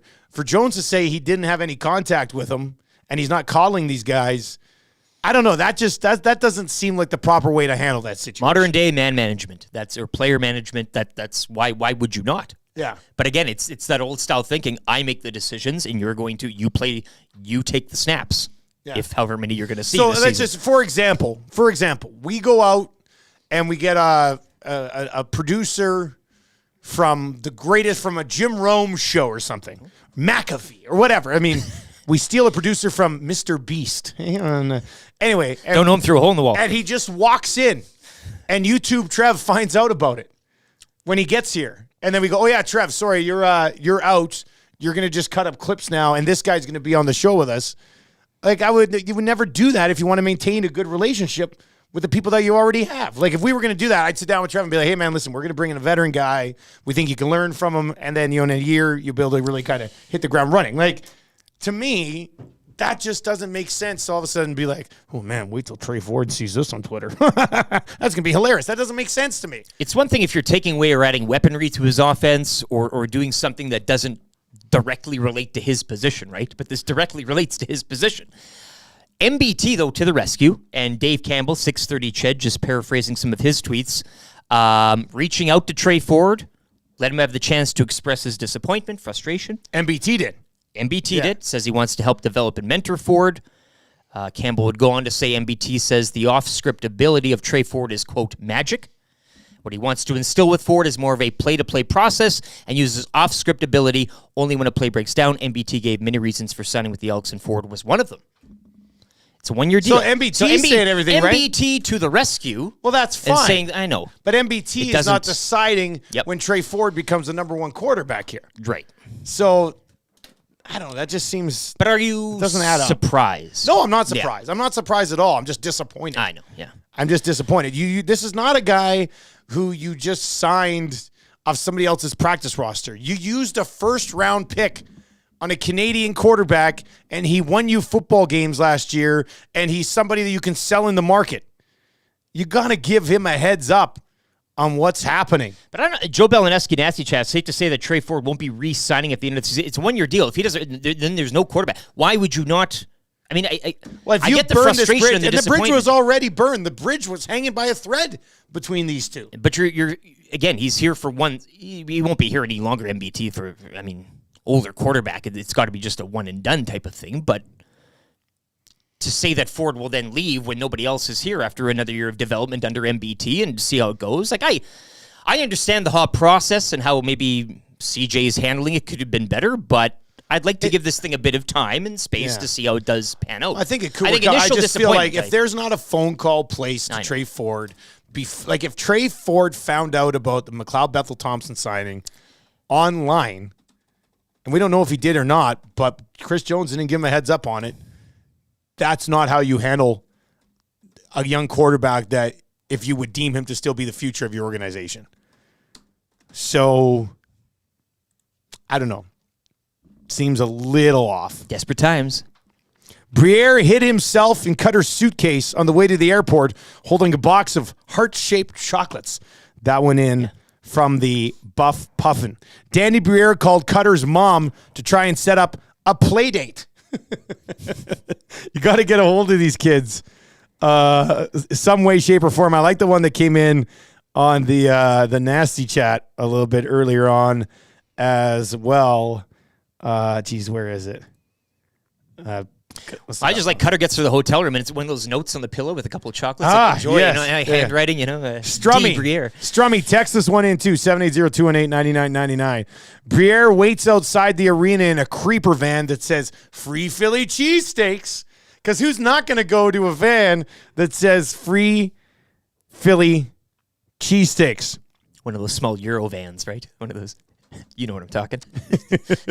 Gio's in it says, Briere brings Tortorella to Cutter's hotel room. Cutter doesn't answer. And Torts punches a hole in the wall. Torts looks through the hole in the wall and says he can't see anything because he doesn't know the difference between Cutter Gauthier and a hole in the wall. God, Gio, that's pretty good, buddy. That'll get you in the mix for the text of the day with A&W. That's well done. I like that. A&W's got the sweet new deal on the dill pickle mama burger. Spicy dill pickle mama burger is back, and now it's available as a buddy burger as well, starting at just $3.99. 3 grass-fed beef burgers, topped with pickles and onion slice, real cheddar cheese, slathered in creamy, spicy dill pickle sauce. Available for a limited time, only at A&W. Slathered.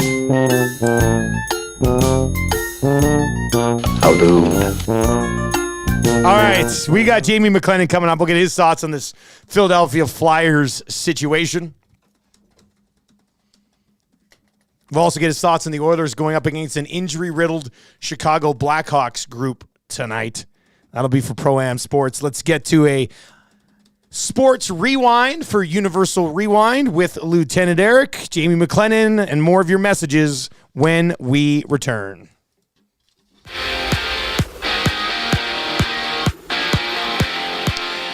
The number 1 Michigan Wolverines capturing the College Football National Championship last night, 34-13 over the number 2 Washington Huskies. Michael Penix Jr., 255 yards through the air and 2 picks in the loss, while Blake Corum ran for 134 yards and 2 fourth-quarter touchdowns. Oilers kick off a 3-game East Coast swing tonight. They're in Chicago, looking to stretch their win streak to 8. Tom Gazzola will have your Oil Stream pre- and post-game shows. Coverage begins at 5 o'clock right here on Edmonton Sports Talk. It's one of 10 games around the NHL tonight. Oilers yesterday recalling defenseman Philip Kemp from the Condors. Action last night, Penguins over the Flyers 4-1. Flyers also shipping Cutter Gauthier to the Ducks for Jamie Drysdale in a 2025 second-rounder.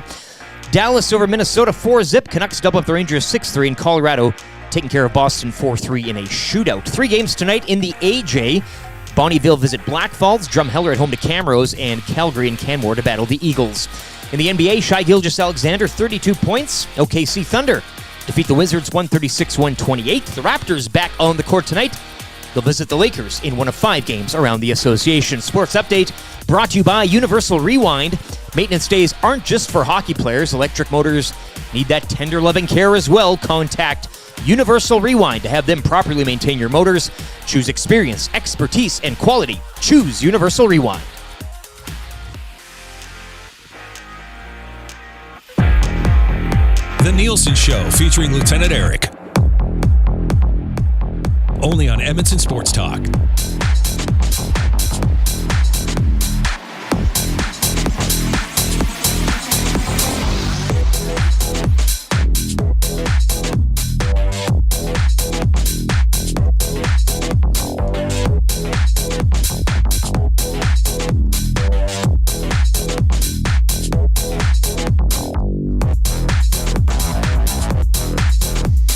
.03 on the Nielsen Show. Thank you very much for being here. Tell your friends about Edmonton Sports Talk. You can listen online. You can watch on YouTube. You can listen to the podcasts at any time as well.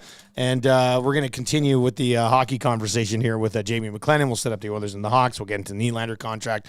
Clearly have to talk about the Flyers situation as well.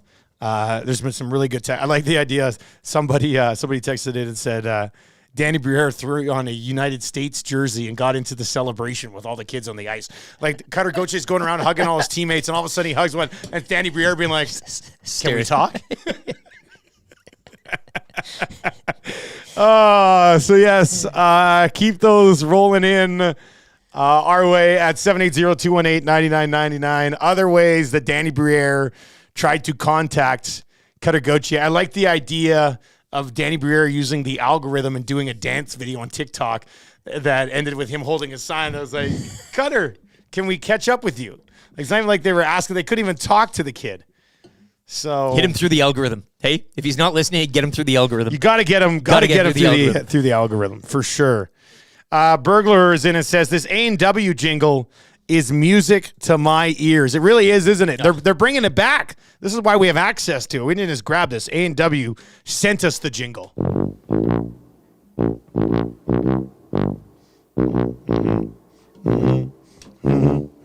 Ah, God, that's so nice. So nice. Jonathan texts in as well at 780-218-9999 and says, as a band teacher that had 10 years of grade 7 band, A&W is my go-to song for the tuba demo. Love it. Well, I mean, first of all, were there a lot of other options for the tuba demo? I mean, this is pretty much got to be the automatic.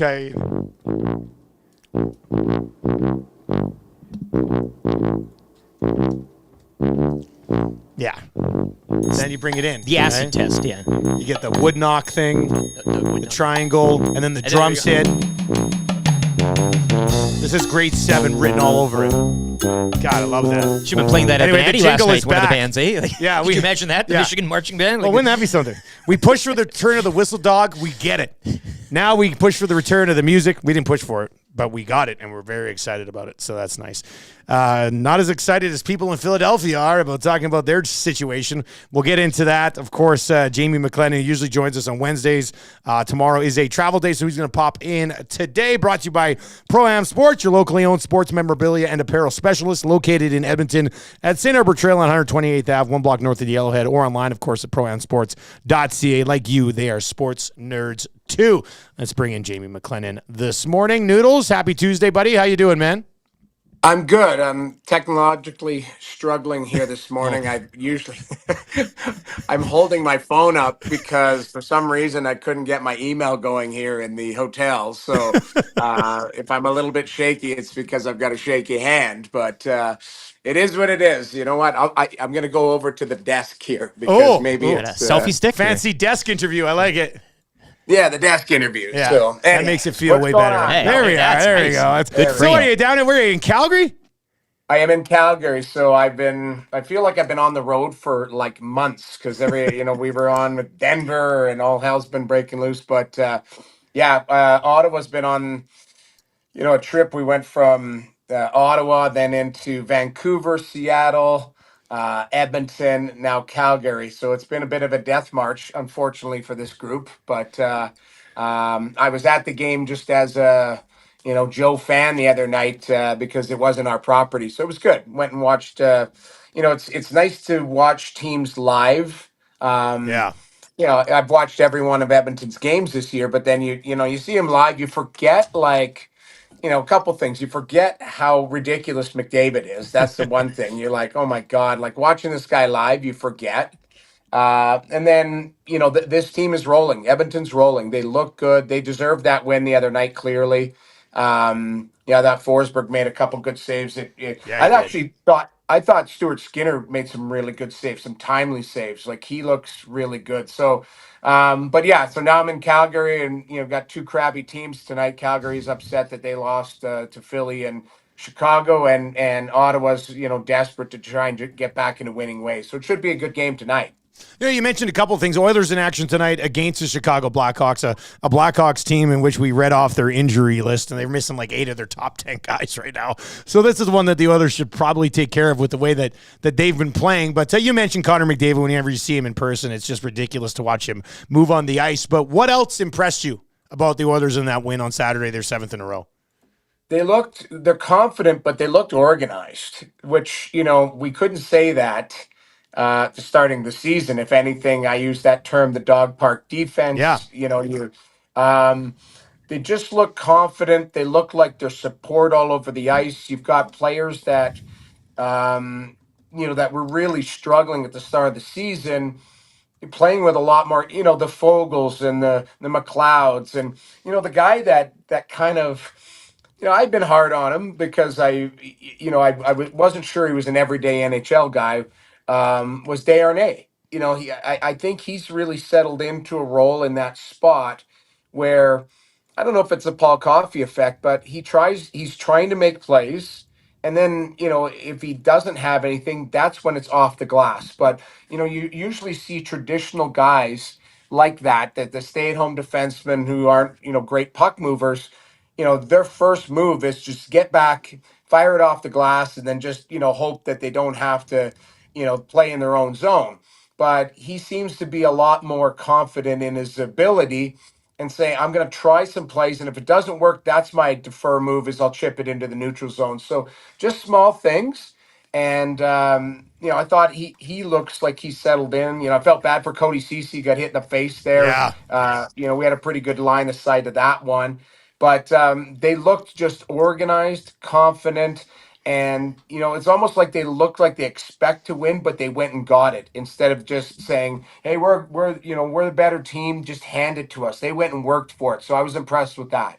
Noodles, just going off the organization, the confidence, and we've spoke a lot about Paul Coffey, his influence on the blue line, Stewart, as well as special teams.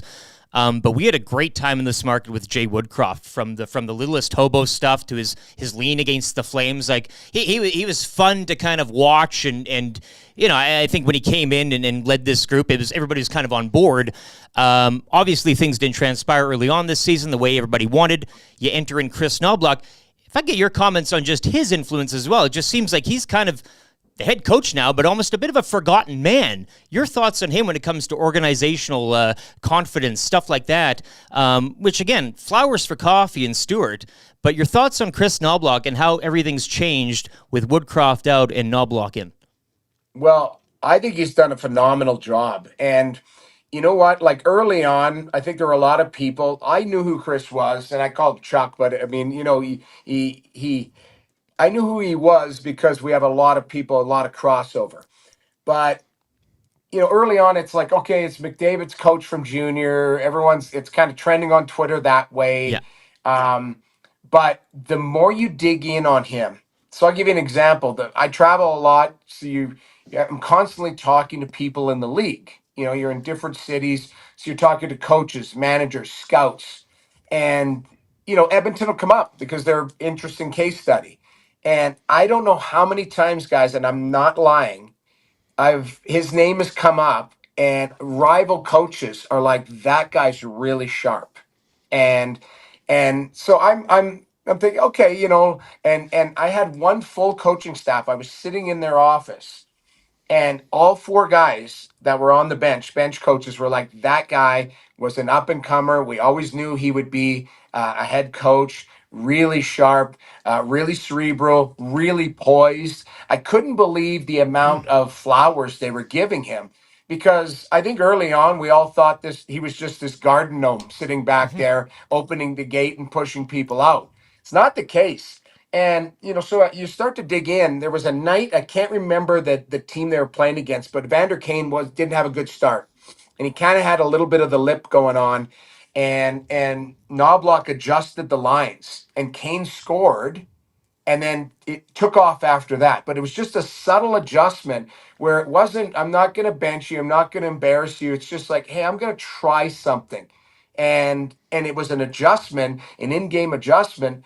And the team kind of took off, and then he put Kane back. But it was like, it was just an interesting thing for me going, this guy gets it, he understands, but that's his tactical approach. It's not yelling and screaming. It's not embarrassing somebody. It's just, hey, I'm going to think my way out of it. So it was interesting to do my research on him and find out there's a lot of people that respect him and the way he carries himself as well. Very poised.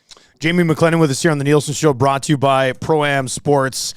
Trade yesterday in the National Hockey League. Cutter Gauthier goes one way, Drysdale in a second, coming back the other way, and it just led to a ton of drama in Philadelphia last night. The organization is basically saying through members of the media that Kevin Hayes has his fingerprints all over over this because he was an influence on Cutter Gauthier. Danny Briere saying that they went to the World Juniors and couldn't even talk to this kid. They ended up moving on. John Tortorella, after a game last night, says he doesn't know Cutter Gauthier from a hole in the wall. A real fascinating stuff here, the drama around this deal for this 5th overall pick. Noodles, what do you find most fascinating about all of this? Well, I was out for dinner and I see the trade come through and I'm like, something's fishy. That's the first thing I said without even knowing any of this, without even and then I watched all of the drama unfold. Because I'm like, why the hell would Anaheim trade Jamie Drysdale? I'm like, what is going on there? Because I'm like, this guy's a potential stud at 21. So I'm like, something is fishy there, unless he did something or there was a demand. So I didn't realize it was the other kid. I didn't realize it was Gauthier. It was just Drysdale was the price of the cost of admission type of thing. I've always thought it was weird, okay, that a player who's never played a game in the league or whatever. And you go back to Eric Lindros. Eric, I was drafted in 91. So, and Eric and I spent time together before the draft because we were the only 2 CHL award winners that were at the Memorial Cup. So we hung out together. And to the point where he invited me to sit with him at the draft. Oh, boy. And if you go back on the tapes, I'm like sitting. Come on, I'm like sitting right behind him. Oh, man. And I've got the the mullet, and then my girlfriend at the time's wearing the hat, and it's just like if you look at the Eric Lindros draft tapes, like I'm right there, me and my family. So like that's what I thought of is Lindros was strong enough back then to go, I don't want to go to Quebec. And that was a huge controversy. And, he was always a guy who was kind of ahead of his time. He made $3 million before he even, stepped into the league. They basically changed the structure for this guy. And he was playing, I think, I don't know, what was it? Was it Canada Cup or something? Like he hadn't even played in the NHL. Yeah, he was played in the like, Canada Cup in 91. Yeah. Yeah. So anyways, like, Gauthier, I don't know what type of player is. I've watched him obviously, but it's just something's fishy about that. And then to the point, it's like, oh, I grew up in Pittsburgh and it's because, I hated the Flyers. Like, it's nonsense. You're right. It could be that a family friend is like, I played there or something's gone up. But I would like, be honest. Like, flat out be honest. Like, I don't think we'll ever get the true story. We'll probably have to hear from it behind the scenes. But it could be Kevin Hayes going, I don't like Torts. I don't like that organization. It could be something like that, but it does reek. And it's a weird trade where you've got 2 young prospects. And we'll see how good this Gauthier is going to be. He looks like he's going to be the real deal. Yeah. But I'll tell you what, Drysdale is the real deal. So it'll be fascinating to see 10 years from now, kind of who wins this trade type of thing. Man, I want to get to the Nylander contract in one sec, but just quickly, sitting behind Lindros at that draft, I mean, when he got picked, you're like, oh, here we go. Like, let's see how it plays out. Like, what was the mindset being right there at that time? Well, he had already. It was known, right? Yeah. He told everybody, including myself, he's like, I'm not going there. Like, you can pick me, but you're going to have to trade me. Because you remember, he went up on stage and he put the jersey over his arm. Yeah, he just held it. Yeah. So then the number 2 pick, San Jose, was coming into the league, and it was Patty Falloon, my former teammate in Spokane. And Falloon put the jersey on and got like a standing ovation. It was crazy. Yeah, so that draft, all I remember, like, there were some funny things. My brother was single at the time and went missing. He was in Buffalo, so he went missing. He ended up in Niagara Falls, and we had to try and find him. And there were some things. You get drafted, and it's like your first thing, and it's like, oh, your brother's missing. We can't find him. I'm like, okay, fair enough. And Fair enough.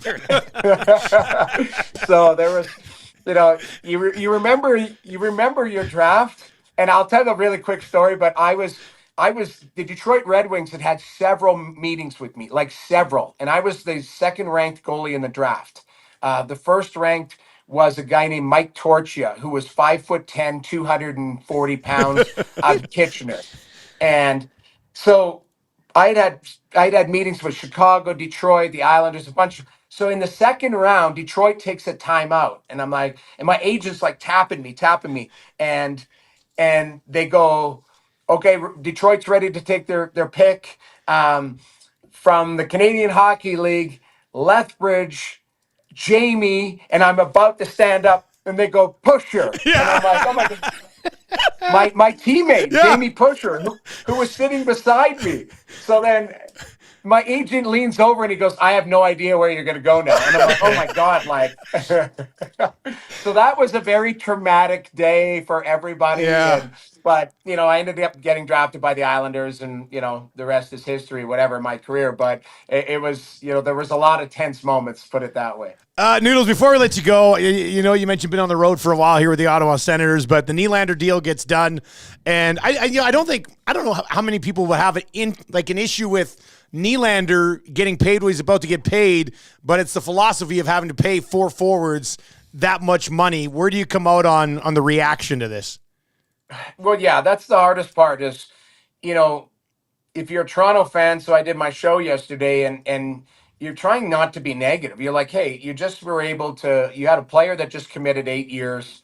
And yes, I would have argued 3 months ago, it probably should have been something with a 9, Timo Meyer's deal, Sebastian Aho signed at 9.75, but this guy's at 11.5. So, if you want to go down the negative road, it's like, every one of these players in Toronto have gotten every cent that they either deserve or wanted, type of thing. But now you look at the structure of it. The only thing I say is his deal, the last 2 years of his deal, including this one, he makes 6.9. So we'll call it 7 million. Last year he had 87 points. This year he's on pace to get 100. So he's pushed himself into that 100-point threshold. But you damn well better back it up now. You better be a 100-point player for the next 6 to 8 years. Whatever, you might have an off season and get 85, 90 or whatever. But I chuckled, and I was kind of tongue in cheek going, geez, I watched Zach Hyman at 5.5 scores 25th the other night live. I watched RNH at 5 million get 100 points last year. Is Nylander $6 million better than these guys? But other than that, I wasn't there to kick anybody in the junk. Like he went out, he earned it. He took a chance on himself. He bet on himself.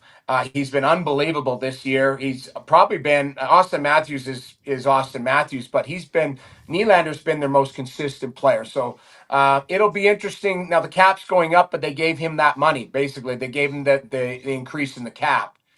So we'll see it's basically how you spend your money below it. And, they're going to have to round out. They still need a defenseman or 2, and they need to shore up their goaltending position with Samsonov being on a reset, which, I don't even know if that's Robida Island or whatever's happening there. So there's lots of work ahead of it, but I think they were very happy just getting the kid to commit.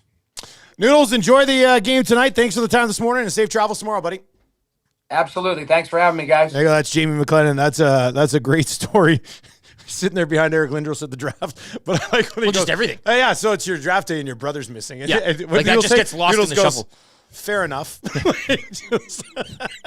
From Lethbridge, Jamie, like it's all going on. Yeah, that one of the was most interesting too. Drafts, like from a POV. Yeah, but he said, because I spent some time in Lethbridge covering the Hurricanes. I went to college and I lived in Lethbridge for 5-6 years. So I know the alumni of Lethbridge Hurricanes. And when he said Jamie, I was like, oh no, Jamie Pusher went to the Red Wings. This must have really been a kick in the balls. So that's funny. That's pretty good.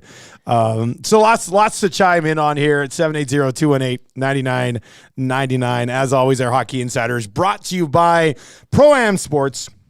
If you're listening to this show or you're watching this show, unless you don't live in the city, you've probably been to Pro-Am. So I don't know if we need to tell you where it is, but it's 1 block north of the Yellowhead. You can also find it online at proamsports.ca. And for those of you who are listening all around the world, as we hit in the 6 o'clock hour, what do we have here? L'Île Perrot in Quebec City, Round Rock, Texas, Nashville, Fort St. John, Puerto Vallarta this morning. Concepcion Bay? Concepcion Bay. Well, if you are from one of these, Hungary, order at proamsports.ca, man. Or do it like some listeners have done. Georgia Satellite, I do believe. You visit here and you go on the EST tour. Yes. You go to the Pro-Ams, the Paris Jewelers, you knock them all off Dwayne the block, did that over the holiday. Yeah. Dwayne from Twitter. Yeah, I had his bingo card going, and that was That was good. I like that too. Go visit the Cooks and Boys at Pro-Am, and they will look after you. You can hit us up in the nasty chat. Oilers and Hawks tonight. Gager's going to join us a little bit later on. We will get into the Oilers and Hawks with Gage. We mentioned the Chicago Blackhawks are extremely, extremely banged up right now, and that kind of brings us into our Coolbet hotline of the day. If you've not yet signed up for an account at Coolbet, you can go to coolbet.com. Use the code LOCKSHOP when you do, and you'll get a 100% deposit bonus on your initial deposit up to $200. Obviously, we are going to go to the Oilers and Hawks tonight. What do you got? Check. I'm just going to see. You had a big one. I'm just seeing if the no, our EST parlay is not up yet, but I'll tell you what it will be. You'll be able to find this later on today in the exclusive section at Coolbet. I texted this to the boys last night. I'm sure Jake will have it up at some point today. We'll revisit it on the Lock Shop a little bit later on, 11 o'clock right here in Edmonton Sports Talk. So the puck line right now on this Oilers game is at 2.5, which might end up being your Lock Shop or your Coolbet hotline here. Because we're talking a big game with how they should dismantle this injury-riddled Blackhawks team with the way they've been playing right now. Minus 2.5 is plus 113. So that's for the Oilers to win by 3 or more tonight. The EST parlay that'll pop up in the exclusive section later on. Oilers minus 1.5, so the Oilers will have to win by 2. Oilers team total over 3.5 goals. McDavid 2 points. Draisaitl goal. Nuge point. Bouchard point. I mean, that's like one really good power play. 2 good power plays, and they should have that taken care of, I would think. From a money line perspective, they're minus 431 on the money line today. Is there like a McMuffin meal parlay we could also add in there for you buying? I mean, Oilers team total over 6.5. right? You know what I mean? Yeah, we'll have to see. I mean, this could be a night where breakfast sandwiches in play tomorrow morning. It really could be. Of all the nights. Of all the nights. This could be it. This could be the one.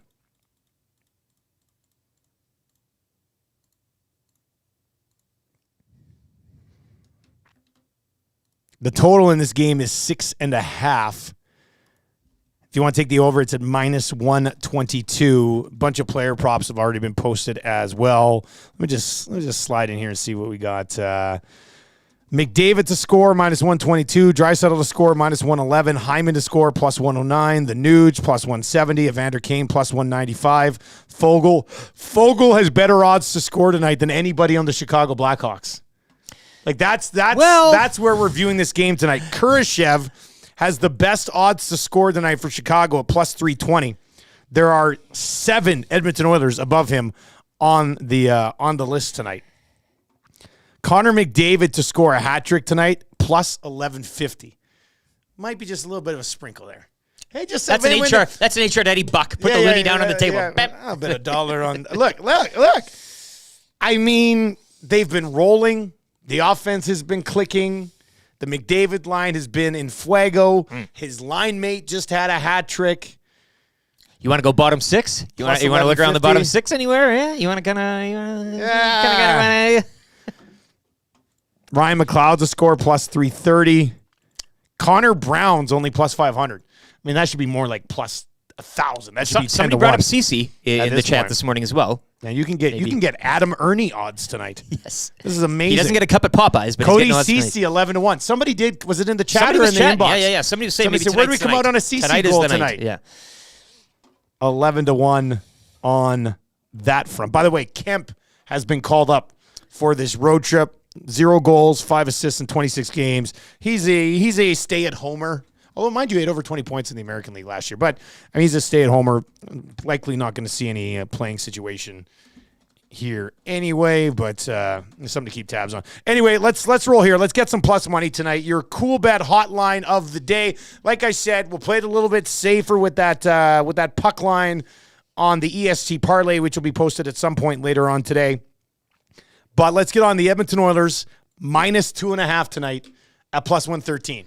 So that's the Oilers to win by 3 goals or more. I know it sounds crazy because it's the National Hockey League and they're all professionals, but the Chicago Blackhawks are I'd like the Oilers. Rockford for crying out loud. Rockford Ice Hogs. Call them what they are. I would like the Oilers to win by 2 with the way they're playing right now with a full Chicago Blackhawks lineup.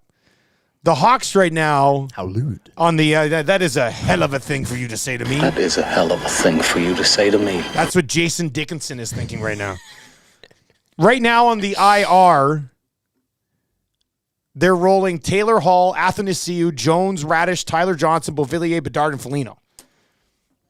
That's like their top 9 sitting on the IR right now. So yes, the Edmonton Oilers should win this game. Now, I'm not going to make any bogus claims on bets or anything like that. Outside it, let's get on this -2.5 at plus 113. VR Montenegro with a sprinkle on CC. Zedmo saying this will be an off the schneid game for everyone. Yeah. You're off the schneid, and you're off the schneid. Mind you, not many of them are on the said schneid still, with the exception of Brown and CC, I guess. Ernie Hattrick. An Adam Ernie. You want to get nuts? You'll be able to retire You want to get nuts? on an Adam Ernie hat trick. Put that loony down. That would be quite the drug right there. I've never done hard drugs, but betting and hitting an Adam Ernie hat trick would have to be the equivalent. On a Tombstone Tuesday, nonetheless. My goodness, that would be that'd be amazing. All right, let's get to a sports update for Park Mazda. When we come back, more of your text messages. I still haven't really got into this Jimmy Kimmel, Aaron Rogers thing. We got a charity hockey game that we're going to be taking part in. We'll give you some details on that and how you can join us. But confessions on the way next for Spectrum Rental. We'll give you some details and obviously a little product they have that could help you this week over there at Spectrum Rental. We'll get into that. And what do you have to confess today? 780-218-9999 or hit us up in the nasty chat. Life confessions, work confessions, New Year's confessions, right? Who had a resolution and they've already blown it off, right? It's always good. Confess it to the boys right now. This is a safe place. Safe place right now here with Edmonton Sports Talk.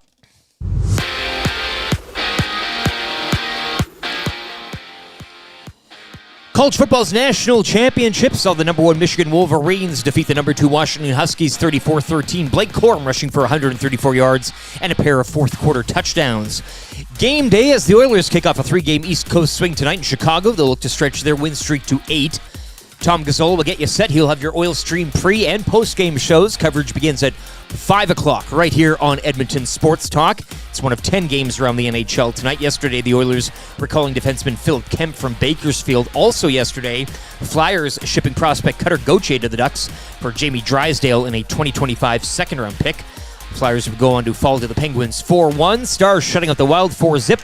Canucks double up the Rangers on the road 6-3, and Colorado over Boston 4-3 in a shootout. 3 games in the AJHL this evening. Calgary visit Canmore, Drumheller at home to Camrose, and Bonnyville are in Blackfalds. Pacers knocking off the Celtics 133-131 last night. Shai Gilgeous-Alexander, he had 32 as OKC defeat Washington 136-128. 5 games around the association this evening, one of which will see the Raptors in LA to take on the Lakers. Sports Update brought to you by Park Mazda and dealer principal Mitch Lewicki. Even he's betting on himself to score in tonight's Oilers-Blackhawks game. Hi there. If you're like me, you like to picture yourself in luxury, even though there's absolutely no way you could afford it. And if you can, well, even better. Thankfully, I picture myself in something that is luxury, but still absolutely affordable, like the all-new Mazda CX-90 from Park Mazda. With the new luxury features like facial recognition settings and quilted detail Napa leather seating, I can pretend to be comfortable with all of my proper settings activated without even touching a button, thanks to Mitch Lewicki and the great staff at Park Mazda. I like to picture Mitch Lewicki in a tuxedo t-shirt because it says, like, he wants to be formal, but he's also here to party too. Park Mazda, your dealer for life in Sherwood Park off Y Road, parkmazda.ca.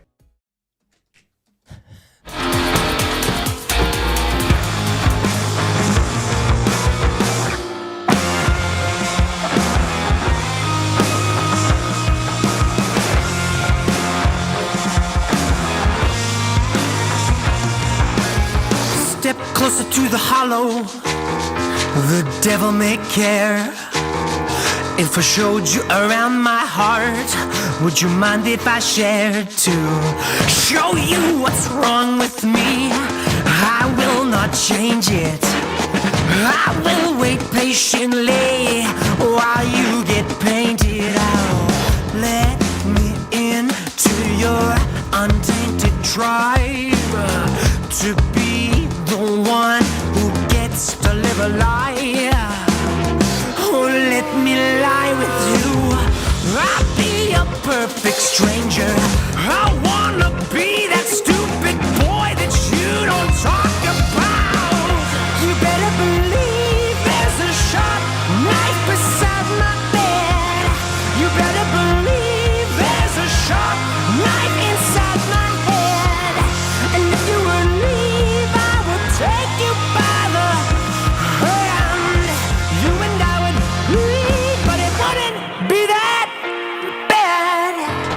Whale and the Wolf, EST, House Band, getting it done here on a Tuesday morning.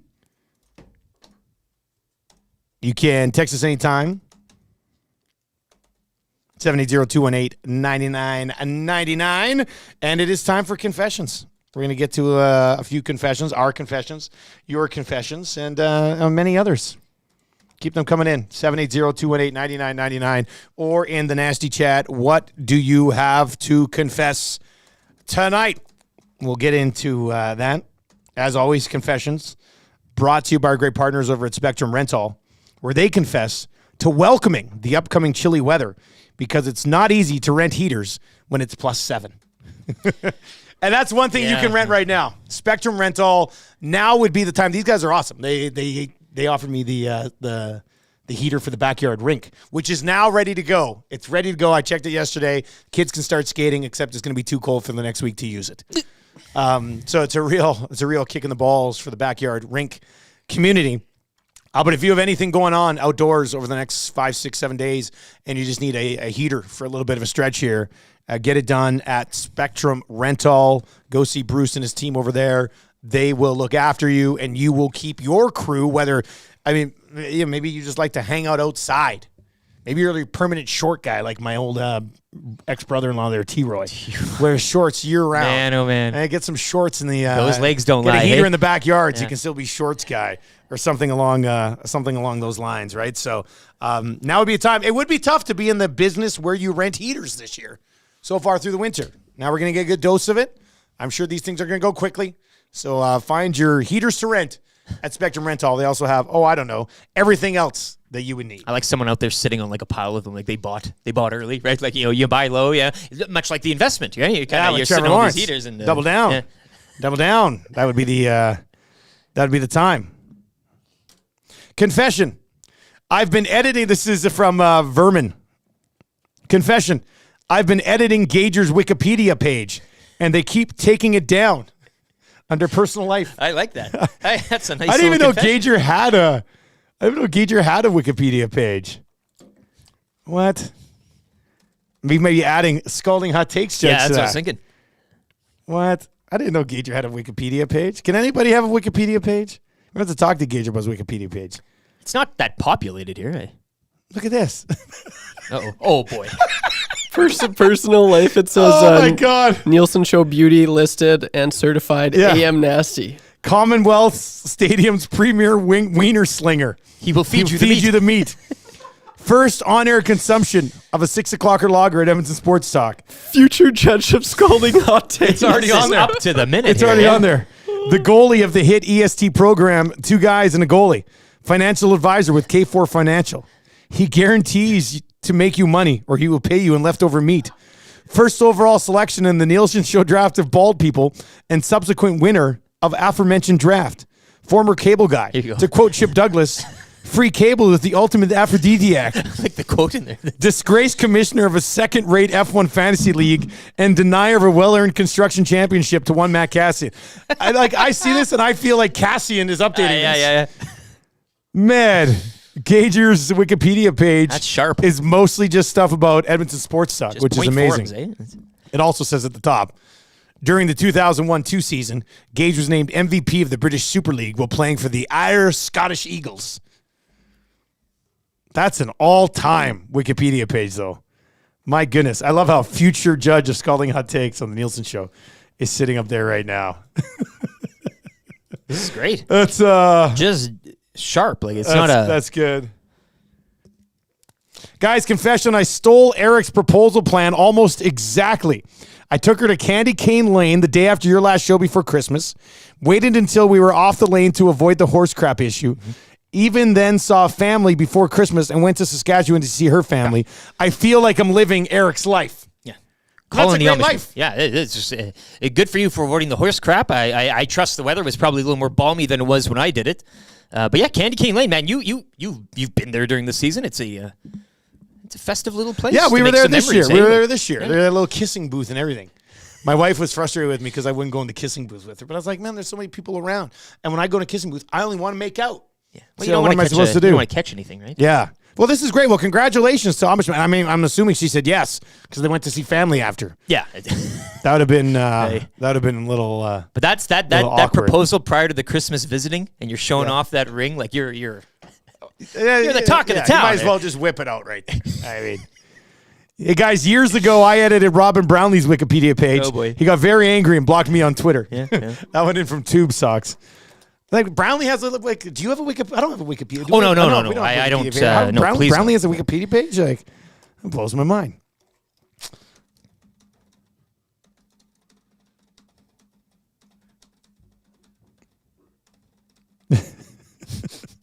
You see the text from Raimai? Yeah, I haven't read it. Yeah, you want to read it? You can read that one if you want. Confession from the Whale and the Wolf house band closet.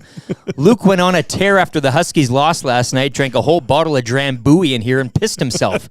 Can you hum a couple of Mr. Mike's wet wipes our way? It's a mess. Ryan from Whale. Hey, we'll try to get you guys some wet wipes, all right? We'll see what we can do. My God. Yeah. Luke, stop pissing yourself. Unbelievable. Meaning to Purple Rain, hey? Yeah. All right, what's your confession for Spectrum Rental? Again, it's nothing that I haven't been a bad boy or anything, but Dusty, YouTube Trev, I have never set foot or been in the city of Beaumont.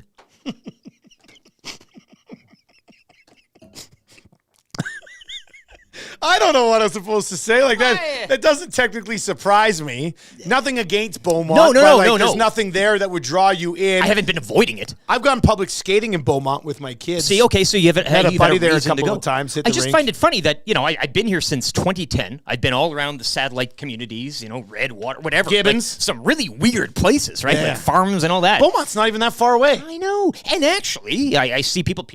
Mike from Beaumont, John from Beaumont. There's a lot of people from Beaumont that listen. Looks like a nice place to go eat, food, shopping, or whatever. So, with this confession, I'm going to parlay it into a New Year's type of resolution to take my wife there for Beaumont. Like a weekend away. What? Why not, hey? And if they must have a hotel in Beaumont. Or a motel, I'll settle in a motel. Holiday Inn. Beaumonters, please get at me.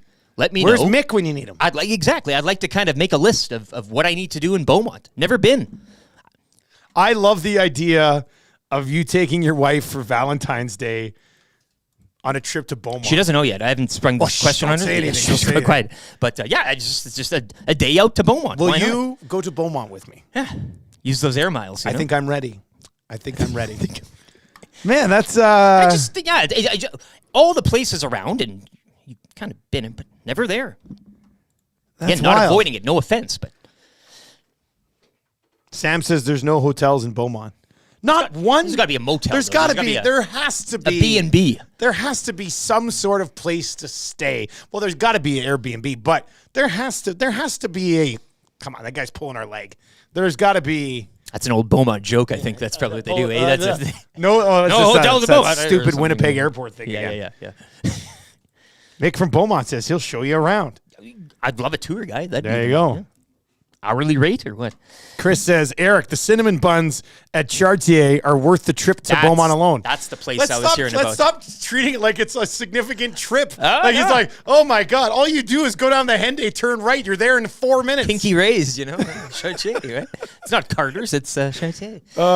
Beaumont. This one says, Beaumont has no hotels or motels. Oh, come on. You have to stay in Nisku or South Common. How is a big-time business investment man not opened a hotel or motel in Beaumont? I ain't staying in Nisku, I'll tell you that much. Wow. There's got to be, but if somebody has to, some lodging, I'm sure if I brought cash with me, I could find a place. Cranberg Kevin is in and says, I've been to Beaumont, Texas. Yeah, no, but put it on the map. Yeah, to clear it up, Beaumont, Alberta here. Yeah. So it's true, no hotel. Well, but not even a motel. You'd think that there'd be a... Yes, Sam, that's the story. It's true, no hotel. What? This is wild to me. So you can't technically take her on a trip down there. Day trip. Go for a meal. Going to have to day trip. Day trip. You know, if you leave early enough. 5 a.m. If you leave early enough, you can get to Beaumont. Hit the water slides. Do it all. Danny teased it. It says, sometimes what we do for date nights is have a nice meal in Beaumont, then head up to Edmonton for our events. Beaumont is a nice little place. Yeah, like I'm all for it. I'm very interested and intrigued. But this no hotel motel thing is kind of rubbing me the wrong way. Yeah. This really ruins your Night out, night stay in Beaumont. It's going to be a 2-dayer, but yeah, it might have to be a day trip. In Beaumont, you go to the Home Hardware, Tim's, Sea Change, Boston Pizza. There you go. And you could squat at Ken Nichols Arena. No, So maybe I just kind of, yeah. Beaumont Dusty's in. That's Beaumont's version of me. That's cool. Sorry, Eric. No hotels or motels in Beaumont. But if you need pizza, weed, or liquor, we got you. Who needs anything more than that? Take it. Wow, that's wild to me. I guess what we learned today is that Beaumont doesn't have a hotel. What's the population of Beaumont? It's a city. It's a city. There's towns that have hotels, villages that have a 6-roomer. It has to be one of the only bar hotel, only towns in all of the province that doesn't have at least some sort of like seedy hotel. Right? Yeah. Man, that's wild to me. I'm surprised and slightly disappointed. My confession is that I think my truck has Wi-Fi, and I don't know about it yet. Yeah, like when I bought it, nobody told me, but like I drive it, and it says right on the screen, it says 4G LTE, and I'm like, what do I do here? How do I connect to this?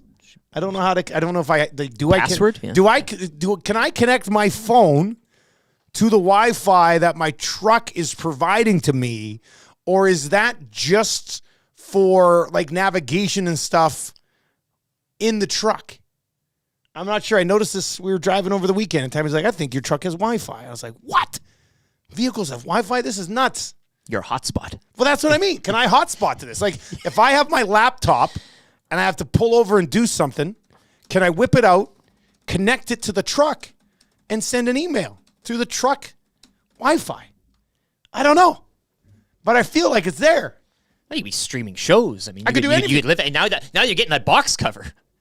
I got the box cover coming. People Borrow call me that the truck. tonneau cover or something like that. I'll use the truck for the stay in Beaumont. We could sleep in your truck. Could sleep under my we tonneau could cover. live in your truck with the Wi-Fi and you connect to the Wi-Fi. Bing, bang, boom. This text says, no motel. How do people have illicit affairs in Beaumont? That's we were all thinking it. I would think which one of the communities is the swinger community? There's a swinger community here. Which one? Talk about. Is it Sherwood Park? Is it St. Albert? I know in the past when we've done shows, people talked about, oh, that community is a big swinger community. The red light's on. Right? Maybe Beaumont's the swinger community because there's no motel, so everybody just sleeps with everybody else, and it's just accepted. Wink, wink. If only your truck came with some sort of book or something. That might explain how things work. I wonder why manufacturers didn't think of that. Oh, look, I know there's a book. I don't like reading. I think it's a waste of time. So I'd rather just push a bunch of buttons and figure it out. Mitch, line 1.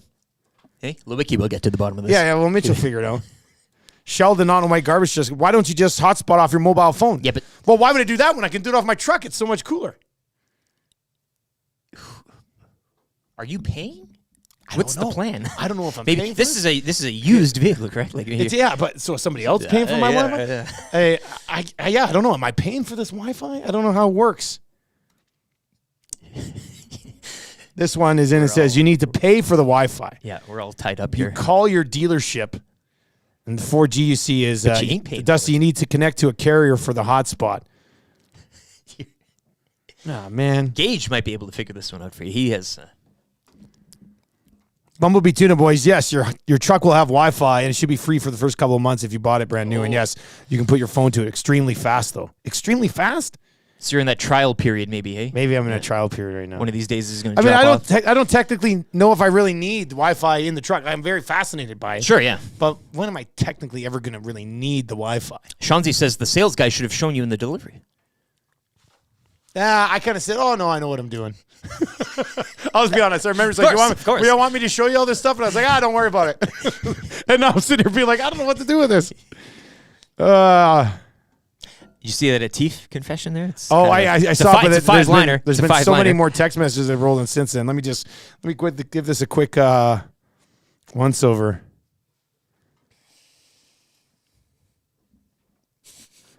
All right. Let's... Atif. Boys, I have a confession to make. Years ago, I went to see The Matrix Reloaded at the West End IMAX. There was this guy in front of me playing with his phone. I asked him to put it away. The movie was about to start. He wouldn't put his phone away. So this person was walking by with popcorn. Here's $5. Can I have your popcorn? They took the $5. I took the popcorn and dumped it on the guy's head. He got kicked out, and I enjoyed the movie, and I also got a standing ovation. That's in from Atif. How's Atif pull that off? All right. The guy in the chair. The guy in the chair. I mean, Dumps- absolutely dumping amazing. popcorn over people, and they're getting kicked out. What a legend. Standing ovation. Guys, is that Dusty's big lifestyle change? Stealing his own Wi-Fi? I knew it wasn't something that was going. Yeah, no, we revealed it yesterday. I'm becoming a roll-on deodorant guy. Yes, and a foldable box cover guy. 2-in-1. Foldable box cover. Well, you got that for the truck, right? You got that. Oh yeah. Foldable. Yeah, I guess it is. But the roll-on deodorant is the. Yeah. Guys, I know they're swinging in Leduc. My wife had to explain to me the upside-down pineapple during the summer. Apparently, it's more than just a nice-looking pineapple lawn ornament. That's in from the Wolf. The Wolf, did you question her about it? Like, when your wife knows a lot about that, Oh, let me tell you. you might want to have a conversation. You might want to have a conversation. It's a hint. All right, there you go. That's confessions. That's one of our better EST confession segments right there. I feel Your liberated. Beaumont thing is I feel wild to educated, me. slightly disappointed, but How is there not one? Is there like a law against hotels? Is this like a footloose dance thing? so the taxes, they probably it's taxing. And It's as a soon tax as thing. kids get old enough, they sneak off to Nisku to stay in a hotel. Like, is that what happens down there? That's wild to me. That's insane. And more swinging texts, please. 780-218-9999. Yeah, let us know We're which always, community is the most swingy. Just for our own records. And our summer party that we're planning. 780-218-9999. By the way, CoolBet does have our EST parlay up. We hit one last week. I wasn't even working. That was nice. The one that we've got posted today, it's available if you go to coolbet.com or go to coolbet.com on your phone or online, on the web, or in your vehicle if you've got Wi-Fi. Draisaitl 1 goal, McDavid 2 points, Nugent Bouchard 1 point, Edmonton over 3.5 goals, and the Oilers to win by 2 or more, plus 490.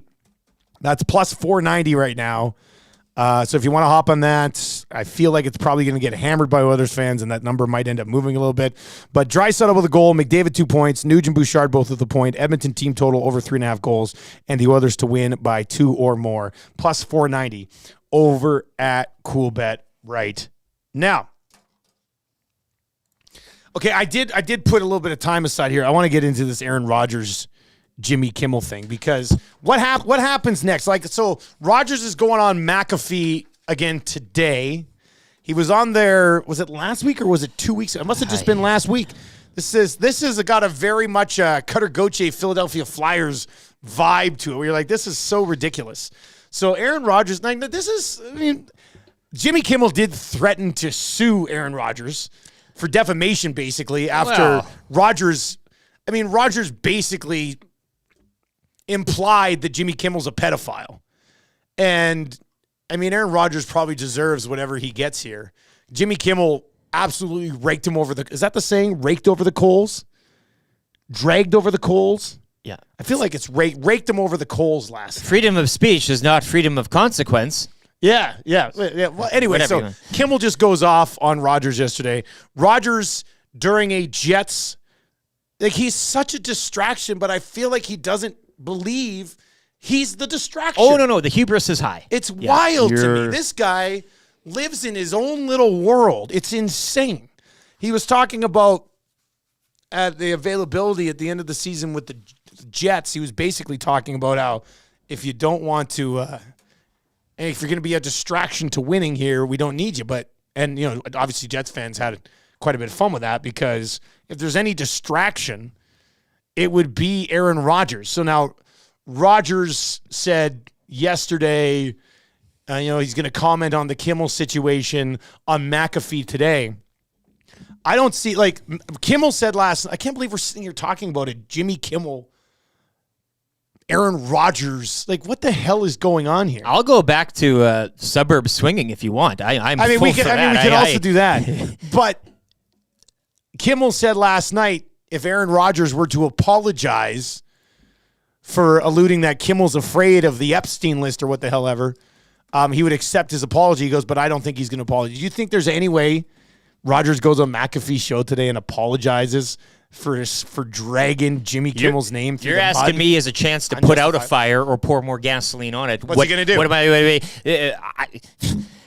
He knows what he's doing. This is all provocative ratings, 2024 But what's attention. the end game for Rogers? Does there have to be an end game? I just think you keep going. Nobody's you're calling out execs and all this stuff, and it's just well, that was McAfee. No, was but it's all execs. I see it all at once, and AJ Hawk as well. AJ Hawk that serves head no right purpose. is sitting We've right there already talked floating in the thing. I just the whole atmosphere and landscape is rather exhausting. But does there need to be an endpoint? I don't think there's an endpoint. I'm just talking like Aaron Rodgers in general. Like, when will we not have to care about Aaron Rodgers anymore? He's going to be back next year. He's going to be playing football again. He's going to be on McAfee's show. He's going to be saying a bunch of stupid even stuff. post-football. Well, that's what I mean. No, it's like post-football with a guy who's just so obsessed with himself and so obsessed with being in the spotlight, even though he pretends that he doesn't want to be in the spotlight. I mean, you think that guy's just going to go away when it's all said and done? No chance. Like, we're going to be stuck with Aaron Rodgers for the rest of our lives. And it's ridiculous. It's a moneymaker. It's ridiculous. It's a moneymaker. People love it. Anyway, but I mean, kind of right, because I'm kind of intrigued to see how he puts another foot in his mouth next. I don't know if I've seen anybody ever be as much of a know-it-all as Aaron Rodgers comes across. And you and most people, I think, see it from that point of view, whereas I think he, in his mind, in his world, again, there's no mirror. There's no reflective. He's owning everyone. Yeah, you know? you think he just sits back and goes, wow, that was totally cool what I did today? Because we're all... I just don't understand. Again, if you want to go back to the banishment, I'm all for it. Count me in. I'll vote yesterday. Yeah. He who shall not be named. Let's see how this plays. Let's see how this plays out. Let's see how this plays out today, I guess. But I don't know. You look online and it's just like, oh, look what these guys are saying. It's just, man, it drives me nuts. All right, so this is good. We're teaming up with Heavy Hockey, who obviously have partnered with us here at Edmonton Sports Talk. You can listen to their content right here at edmontonsportstalk.com and on TuneIn. And we are teaming up for their Heavy Hockey Showdown, which they've been doing for a few years. All the proceeds are going to the Sexual Assault Center of Edmonton. For the full details on this event, go to heavyhockey.com/Heavy Hockey Showdown. So heavyhockey.com/Heavy Hockey Showdown. It'll be Team Heavy Hockey versus Team Edmonton Sports Talk. We're going to put together a team here at YouTube, Trev. You're going to play Tommy Gazzola. Obviously, we're reaching out to Cass and Belzy and Gager. We should be able to put together a pretty decent team here with Joaquin Gage between the pipes. Locking it down. Somebody put that on his Wikipedia page. Starting goalie for the EST charity team. Oh, starting? Who else is going to start for us? Anyway, but you can register and then join us. You'll be placed on either our team or the Heavy Hockey team. All the details, heavyhockey.com/Heavy Hockey Showdown. It'll be our team versus the Heavy Hockey team. You're not guaranteed which team you'll be placed on, but they'll have a great group of guys. We'll have a great group of guys. Should end up being pretty good. So you can hop online and register. The registration deadline is this weekend. How it will end up working is that there will be a Battle of Alberta pre-party and silent auction before the Oilers play the Flames on February 24th. And then on February 25th, we'll get rolling. Warm-up will be at 11 o'clock. Rob Clark is coming to sing the national anthem, so that'll be kind of cool. Yeah. Hunter Lynx is going to pop by and stuff. We'll have some other special guests rolling in. And, there'll be a prize for whoever wins the game. There'll be a prize for the most money raised as well. It should be a pretty good time. And we'd love for you to be a part of it with us and Heavy Hockey, and we will raise some money for the Sexual Assault Center of Edmonton, a very important cause that doesn't really get a lot of support charity-wise as well, which is why Michael and the Heavy Hockey team have decided to raise money for them over the last few years, and we're happy to hop on board this year. Heavyhockey.com/Heavy Hockey Showdown. You can just register, or you can get a couple of your buddies together, register, come play, be on the ice, Rob Clark with the anthem, be a pretty cool experience, and you get to be out there on the ice with all of us. Maybe you coach the EST team, anything? Yeah, I'll be berating the referees. Yeah. So all the swears, something of which you've never heard. I think Surveyor Brett refs. So I'll be getting at him. I like hard. the idea of you just being Just all losing over it. Surveyor Losing Brett. it. God, that's really nice as well. So one more time, if you'd like to register and join us, Great cause. We'll raise some money, and we'll have a good time in late February. heavyhockey.com/heavy hockey showdown. And let's do it. That will be a lot of fun. Gager coming up. He's going to join us around 8:25 today. We've got 3 questions too many. Kind of easy trivia on the way as well. If you'd like to play kind of easy trivia right now, we've got that gift certificate to Mr. Mike's Steakhouse Casual on 137th Ave, where 6 o'clocker lager is on tap. Unreal. Brandon blew it yesterday. Just the second time since we launched on September 6th that somebody has not got kind of easy trivia right. So we need the bounce back. Need a dub. 780-218-9999. If you'd like to play this morning, get your hands on the gift certificate. Just text YouTube Trev at 780-218-9999. Let him know that you want to play and you want to get this week on track for the Nasties. That'd be much appreciated. 3 questions too many coming up as well. Orange and Blue breakfast to get set for the Oilers and the injury-riddled Chicago Blackhawks. We'll get to that coming up around 8:40 today. The wrap for William Huff. Third hour, absolutely jam-packed. We will get into that as we work our way towards 9 o'clock this morning. But let's get to a sports update with LTE.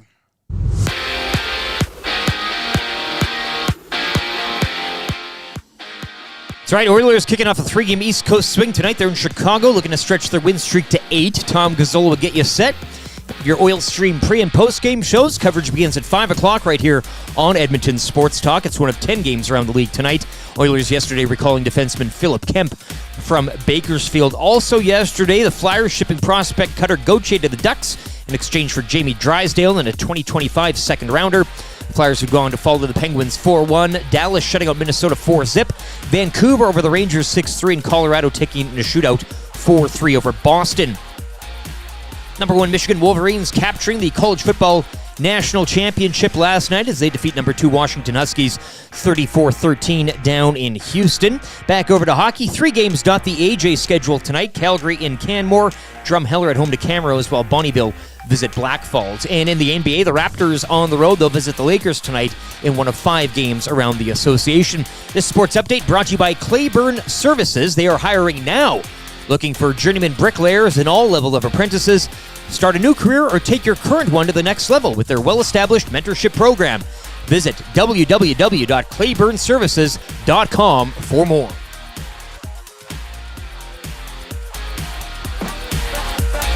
The Nielsen Show featuring Lieutenant Eric. Only on Edmonton Sports Talk.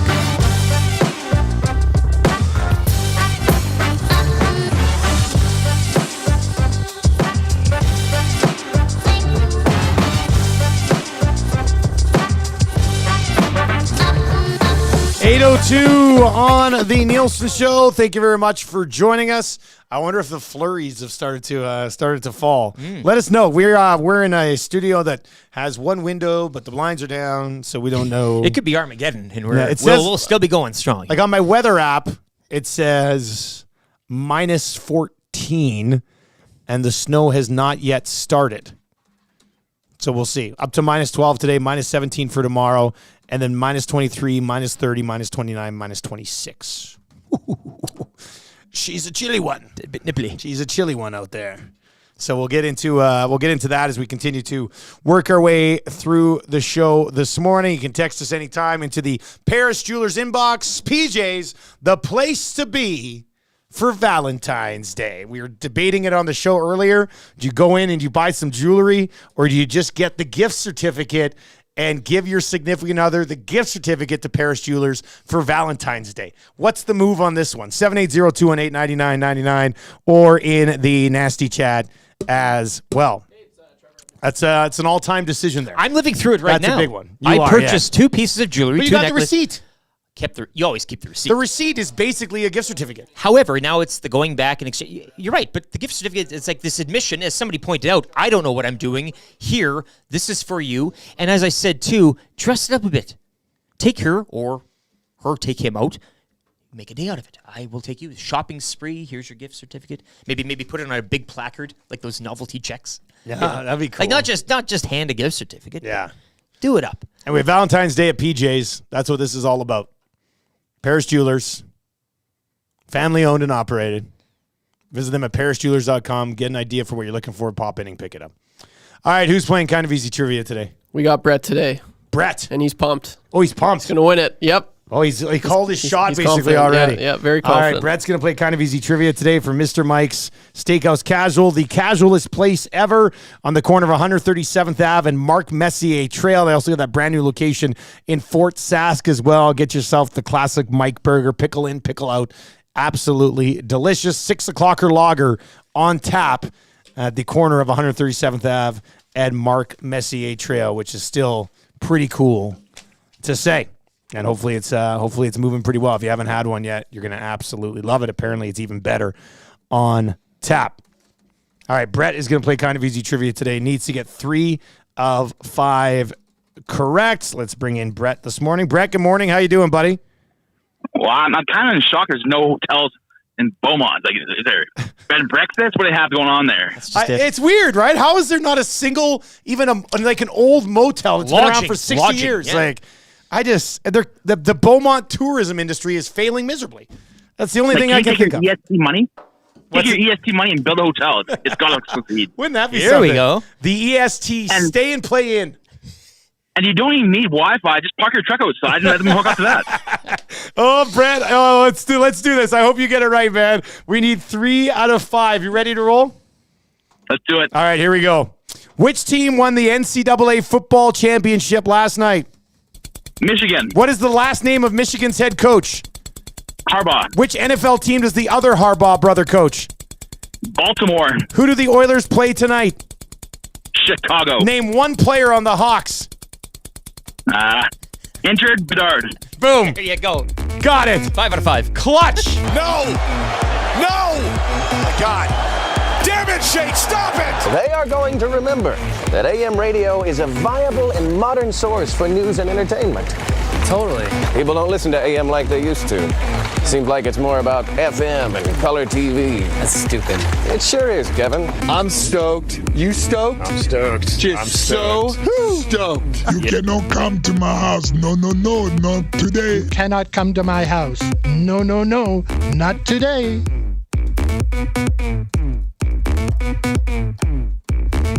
Today, redemption is spelt B-R-E-T-T.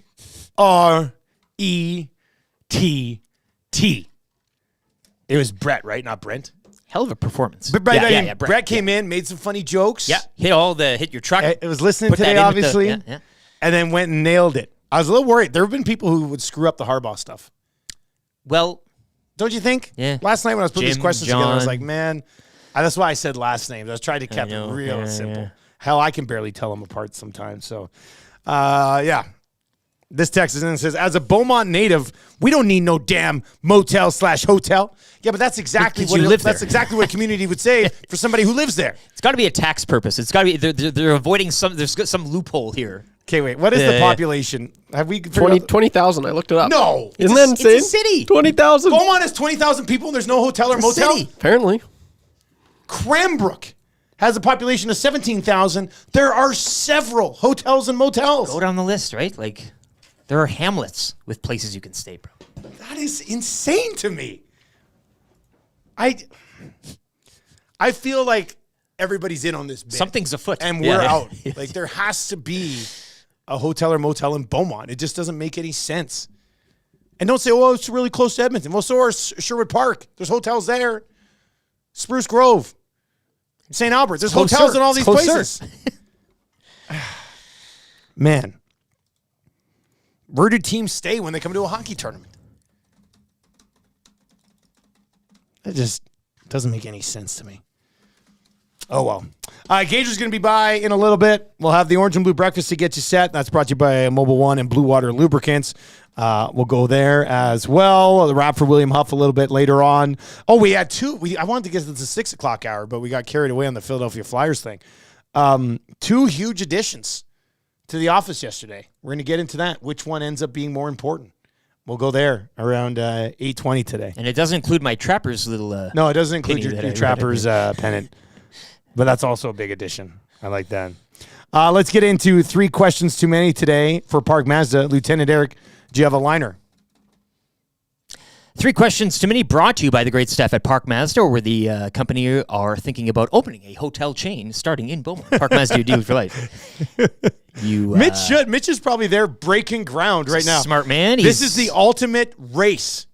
The Beaumont, this is like, the race to the moon back in the day? The space race? You're right, yeah. This is the race to get a hotel in Beaumont. You want to be that first shovel in the ground, turning that dirt. Snipping the band. Where's Marriott? Where's Marriott at right now? Right? Sleeping. They're sleeping. They're all sleeping on this one, yeah. Wow. Wouldn't mind a travel lodge, yeah. Well, anybody. Anybody slide in there. Put a water slide in this. Jenna says, Beaumont, homeowners only. Look at this. We just had a hockey tournament in Beaumont. What do you do there? We had to stay in a hotel in Nisku. Unbelievable. You're taking money and you're out of the community. Here you go, Nisku. Here's the money. We need to get the mayor of Beaumont on this show to get to the bottom of what's really going on here. Because it doesn't make any sense. I feel like the mayor of Beaumont might be on the take from the mayor of Nisku. Ooh. And they're letting all that tourism money roll into Nisku. And something sketchy's going on here. Right, let's stay focused on this show. We can't get distracted. This is a bare butt spanking day of Chicago's farm team. We got to stay focused on what's important. We're talking ice hogs. Do you have a Twitter account? I do. It's at Lieutenant_Eric. You can always follow on Twitter, and Edmonton Sports Talk at YEG. That's YEG Sports Talk. I don't know what the airport handle would be for Beaumont because they, it's no hotels, no airports, no nothing, except for the Chartier, which I am intrigued about. That's the place to go. The Poutine or whatever. That's the Poutine restaurant, but it have to be a day trip because. I'm tweeting out right now. Can't see you. Why does Beaumont not have a hotel or motel? We are rattled by this. I'm sure somebody's going to say, Dusty, they do. Like, we can't be... No, but multiple... people they couldn't wait to tell us that they don't. Yeah, it's like a sign of pride. It's like you drive into Beaumont and the sign says, Beaumont, no hotels here. Well, yeah, they have the gas. Yeah, they have those little squares where you get, hotel. No, they have the hotel thing, but there's just one of those lines, a circle through it, blocked it. The mayor of Beaumont owns several Nisku hotels, Bones, with that theory. And that's where the money is. Follow the money, right? Well, you always have to follow the money in a situation like this. There's too much money in a hotel. Like, you build it and you just let it sit there and just make money. Like, why would you not have one there? It'd be no vacancy the day it opens. All right, question number 1. This came in earlier at 780-218-9999, Paris Jewelers inbox. Guys, kind of playing off the Cutter Gauthier story, which athlete do you guys think should request a trade or want out? Well, this is interesting. Mike Trout. Definitely Mike Trout. I don't know. He's kind of that... does Mike Trout just not care about winning? I guess maybe. Maybe we're overthinking it, right? Maybe we don't know the true Mike Trout, and maybe this is what he has been all along. Save your Trey Ford text. It's too early. Yes. No, they let that thing breathe a bit. Yeah. Mike Trout, I think if Mike Trout said, I've done enough, it's not going to work, I want out, even Angels fans would subscribe to the theory, if you love something, you set them free. You've had enough time with it already. Right? It's not going to work there. It's never going to work there. Yeah, Mike Trout's a good one. Who else? Brandon Tanev. 780-218-9999. Which athlete do you think should request a trade and it would be justified? There's got to be a few guys in the NFL as well. 780-218-99. Like Justin Herbert. Well, if Justin Herbert requested, and I know... Unless Jim Harbaugh goes there. Well, okay, that would be interesting. That would be an okay spot for him to land. You spent so much time in the Midwest. Yeah. Enjoy yourself. Go down to L.A. for a bit. You got the quarterback there and everything. And no, I think if Herbert requested a trade, I'd be like, yeah, I'd want to get away from the mess. Oh, it makes sense, yeah. You share in a stadium. That's a good one, Nobody too. cares about you. It's Rams country. 780-218-9999. Or hit us up in the nasty chat as well. Man, how about Smelly H today? First text they've ever sent in. Beaumont does not have a hotel because they have low town self-esteem. Always living in the shadow of Leduc. They can't handle the heartbreak of people staying in Leduc or Nisku instead. Wow. Tell them like it is, eh? Man. Guys, look how relatively new the hotels are in Sherwood Park. Wasn't long ago that they didn't have any. Come on, there had to have been a Sherwood Park hotel for the last 30 years. What are we talking about here? The hockey tournament angle is one that every place has out-of-town tournaments. Where you're telling me you have to go to another town to stay? Apparently you do. What a host. Like, that's not hosting. Abutski's in and says, Beaumont has 2 golf courses. Does that help? Yeah, but who's going to come for old classic stay and play? We're going to somewhat of a source here, Sam in Leduc County. I work with a guy that was on council. Okay. I asked about the hotels years ago. He said it was due to a neon light bylaw and that the hotels weren't willing to let go of their damn neon lights. Sam in Leduc. That has loads of hotels. Please tell me Beaumont doesn't have a hotel. Some sort of ordinance. Because of a neon light bylaw. Oh. Like they can't have buildings above 2 stories. I would also say this, follow the money. Follow the money. Follow the money on that neon light bylaw. Right? Something sketchy Follow going on money. there. Question number 2. By the way, who should request a trade? 780-218-9999, 780-218-9999, or in the nasty chat. Pat Maroon's Bib says Herbert for sure. He deserves better. I think he can play better at times too, but I think he could be the best quarterback in the National Football League in the right spot. I think we'd all like to see him in a different different atmosphere, different weaponry, different everything. Question number 2. Guys, you've been back for 1 day. When's the next draft and what is it? Well, I think there's one that I like that would also kind of tie in sports. I don't know if we've done a hybrid one like this, but I think we brought it up in December. The captain's draft. Captain. Where you draft like Captain Kirk, but you also draft Mark Messier. Famous ship captains. You can draft Captain Hook, Captain sport. Kirk, Yeah. Captain Ron. Remember Captain Ron? Kurt Russell, I think. Captain America. Captain Planet. Captain Crunch. But Mark Messier, like the best captains in sports combined with the best. Like I think that's our next draft. Yeah. I think that's our next draft, the captain draft. We'll get to it. The Oilers don't play on a single Wednesday this month. So we'll get to a captain draft later in January. And I think that really opens it up.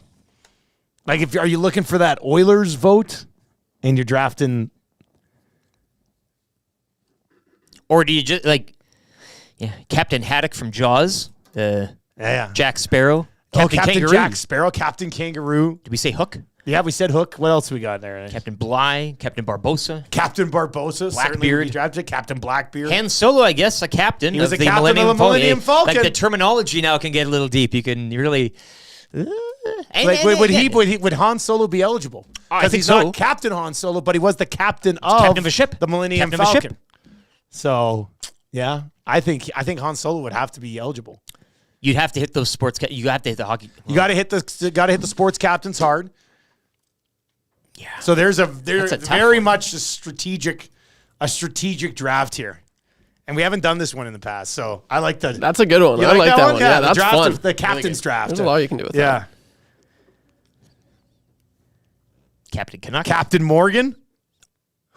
You'll have to. That's. Well, I'll be drinking it during it. I mean, yeah, that's that's a good one. So keep these rolling in. Jason Smith. Quinn Phillips is in it. Says Captain Phillips. Jenna says Captain Andrew Ferentz.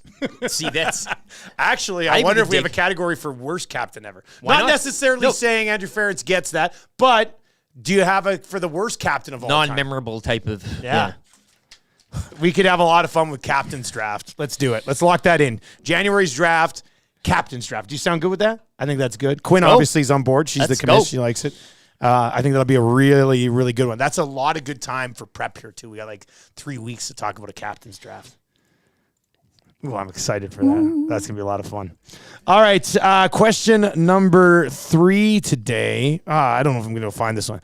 Anyway, this guy was saying, where is it? There's so many the swinger texts here. They just won't go away. What a bunch of weirdos. A bunch of weirdos texting in today. No, well, some guy texted in and said, hey, so my girl likes to skate. I don't know if he meant daughter or girlfriend, but he doesn't skate, but he wants to start skating. And he's basically more like advice, which is usually for Damon Bunting. I saw this one, yeah. You saw the one, but he was saying, like, is there like if he's just starting skating, is there a special pair of skates he should buy, or should he just buy hockey skates? And I would say, yeah, just go to like a used sports store, go hit up Totem or something, and get yourself a pair of just regular hockey skates, and hit the rink with your special lady, whoever she is. And then if you want to play hockey, because he's like, and then, maybe there's no outside chance to play hockey with my buddies. I can use them there. That's all it is. I mean, you either have figure skates or you have hockey skates. Get some speed skates. Yeah. You know what? Just start humming her like Stoffer around the, just. I like the idea of a guy who's dating somebody. And she's like, do you want to go skating? And he's never skated before. Do and I? He gets speed skates. And he rolls out and he gets down in the hunch and he's in the full speed. Jake Browning's girlfriend. Yeah. And he's like, oh, aren't we going skating today? Helmet and everything. He's got the long helmet. Yeah. That's good. I like that one. Man, does Captain Kirk go first overall in the captain's draft? He's a well-known, popular one, but I wouldn't be. Because some people say Picard. I'd say Captain Kirk, but Captain Picard's a big deal too, isn't it? I think anything first overall is a sports category, and you know exactly where it's going in this market. So you're taking a former Oilers captain. How could you not? I think that if you're looking to win. If you're looking to entertain, maybe you go down the Hollywood route, right? Captain Morgan. I mean, that's the thing about you now is you've identified Captain Morgan. You're not going to be able to move off this. Even if you do spin the wheel and you're first overall, you have to take Captain Morgan. You got to stand up. You got to put a leg up, and you got to be like, yeah, exactly. Yeah. You have to do it. I'm taking chair position. Well, we're going to have a pirate category. Everybody has to have a. Oh, there's lots. Pirate captain, with Barbosa, Bluebeard, Jack Sparrow, Blackbeard, all the captains. Graybeard. That's fun. Okay, before we get to Gager, I wanted to get to this. We had 2 new additions to Edmonton Sports Talk yesterday to the office here. Both of them of significance, and I think the 3 of us can discuss which one becomes more important. One of them is a practicum student. Yes. Practicum Zach, or as I call him, Zactimum. Very tall. He's giving you a run for his... He is tall. He's got to be like 6'3", you think? Yeah. Right around there. Do you like the handle Zacticum? Yeah. Practicum? That's pretty neat. Zacticum's good. I like that one. You got to Pretty clever. Yeah. Zacticum. It's Zacticum, practicum. Anyway, so we added him. Seems like a nice fit. Good kid. Coming out of Nate's. Sports fan. Excited to be here. But then we also added an indoor basketball hoop. We built the hoop yesterday. It hangs over the one office door in the office that we're not using that much right now. Maddie's going to have his dad come in and put it into the wall because we don't really know how to do that really. Well, yeah, because I started acting up again. I sprained my MCL on the hoop at the old place. Yeah. So this is, I know HR Daddy's listening right now, and he's like, take that hoop down. We don't need a WCB claim. But I say this. We are a part of WCB. Like we get the letters from them. Might as well use. So we have the coverage. We have the protection. Yeah. So we might as well. I already texted a picture of it to UConn, and I said, "You feeling an EST dunk contest at some point?" He said, "Let's go, let's go." Now we have enough space here. When we move the couches over, we could have a full-blown 2-on-2 tournament. Oh, you could do and one mixtapes in here, man. Definitely. We're gonna start doing trick shots like Dude Perfect or whatever those guys are. I'll bring a gorilla costume. We can a little trampoline. You could be. Yeah. But it's good. It was fun yesterday. We were shooting. I hit one. You hit first shot, right? It was first You shot. got it on video, right? Yeah. First shot from the other side of the couches. Swisheroo. If you want to see that first shot, it's on our TikTok at Edmonton Sports. Oh, is it on our TikTok? I didn't even know that. Yeah, so definitely go check that out. Had a lot of fun with that. Man, so it's tough. Small balls, but really bouncy. And I'm looking forward to. That. So, who do you think over the next? What did Zacticum say? His it's 15 weeks. He's with us for 15 4 weeks. months. Yeah, 4 months. So we get this guy for 4 months. What do you think makes a bigger impact at Edmonton Sports Talk over the next 4 months? Zacticum or the hoop? Well, it could be a combination with his height. He could be taking this any sort of dunk contest. I mean, it could be the Zacticum. It could be the season of the Zacticum. Comes in on a practicum, wins a dunk contest, and away you go. Well, whoever wins the dunk contest gets a full-time job. Yeah. I mean, if you already have one, then congratulations, you get to stay. Yeah, promotion relegation system maybe all over again. But yeah. Whoever finishes second gets to spend a night in Beaumont. I ain't posting up. You got to find a place. Yeah. You got to look for one of those pineapples. Slide your way in. So anyway, 2 big additions. We said 2024 was going to be a huge year for Edmonton Sports Talk. And our first day back, we get the hoop and we get the new practicum student, Zach. So pretty excited about it, boys. He's a baller. Like with that height, I'm sure he could. We do have a roof problem. Yep. Because our roof It's like a lot of the shots have to be sort of line drive-us. Maddie's already talking about removing some of the roof panels. Sure. So we can put a little bit of arc on our shots. You say problem, I say opportunity. I think kissing it off the roof is the shot. That's the shot you want to get. If you can master that, you're laughing, right? Like off the roof? Yeah, like that's a kiss, the shot. Graze off the. Man, imagine if we actually. Yeah, that's a good point. We're reinventing the game. This isn't traditional basketball as you know No, it. it's going to be different. As you say, line drive shots. Man, I know on TikTok there's some kids who like play basketball in their basement and they've got like tape down on the floor for like 3-point line and stuff. We could be those kids. Absolutely. There's nothing stopping us. Look out, Mr. Beast. This text is in and says, Captain Raymond Holt. Rest in peace, by the way. Right. Brooklyn Nine-Nine. yeah. Captain Holt was absolutely amazing. One of my favorite television characters of all time, actually. And I think some of the old 1260 dunk contests are still up on the YouTube. Oh, yeah, you can still go find it. Always a great watch. Love pulling that out like a party favor. And the one I got hurt in, I was leading. I got 9 out of 10 on the first dunk. Now, was that the one your brother won? Could have been. Yeah, with the hand sanitizer. Yeah, that was a hand sanitizer dunk. That was pre-pandemic hand sanitizer dunk. A lot of crashing into the walls. I think we all got concussed doing the dunk contest. To be honest with you, I'm surprised they didn't let us go then. Yeah. I mean, that was... Well, the boss was in on it, though, too much. One day. I mean, it he captured the imagination of the building. He didn't mind it, actually. Yeah. Guys, the soundbite for that draft has to be, I'm the captain now. Well, that'd certainly have to be up there. The rookies fully expecting Tommy to take the world's worst alternate captain. Derek Jeter. Oh, didn't they call him that? Well, that's maybe the Tommy pick, eh? Well, how about that suite last night at the Sweet Life at the college, the Natty? Who was up there? Stephen A. Smith. Yep. Derek Jeter. Travis Scott. Michael Jordan. Yep. He's got the Air Jordan on the Michigan uniforms, of course. No Tommy Brady. Was there anybody else in there? Tommy Brady. I didn't see Tommy Brady Tom around. Brady must Tommy have Brady been there, you right? know, maybe hiding, hey? Flying incognito. Very unassuming character. Groucho Marx set up in a different suite somewhere. Bobby Let Valentine. Stephen A. Smith and Michael Jordan have their time with Travis Scott and Derek Jeter. That box was bumping though. Like it was kind of they're all like like it was a Michael Jordan very intimidating box. Michael Jordan picks up the tab of that box, doesn't he? Probably not. Do you think Jeter picks up the tab in that box? Jordan, There had to be somebody Jordan kind else. of weaseling his way out of it somehow. Yeah. Well, the way Jordan looked, he definitely had Michigan minus the point. Right? Jordan definitely was on Michigan minus the points last night. Danny T says Roberto Luongo for Tommy's first pick. Oh man. Now we have to pump the brakes on Tommy hate here because Tommy's coming in off a win. Truth. Tommy's going to be the reigning draft champ when we get to captain's I draft. congratulate you yesterday just on the assumption that you win each and every draft, and I was wrong. I didn't. I wasn't even close. Exactly. We were all a little bit back.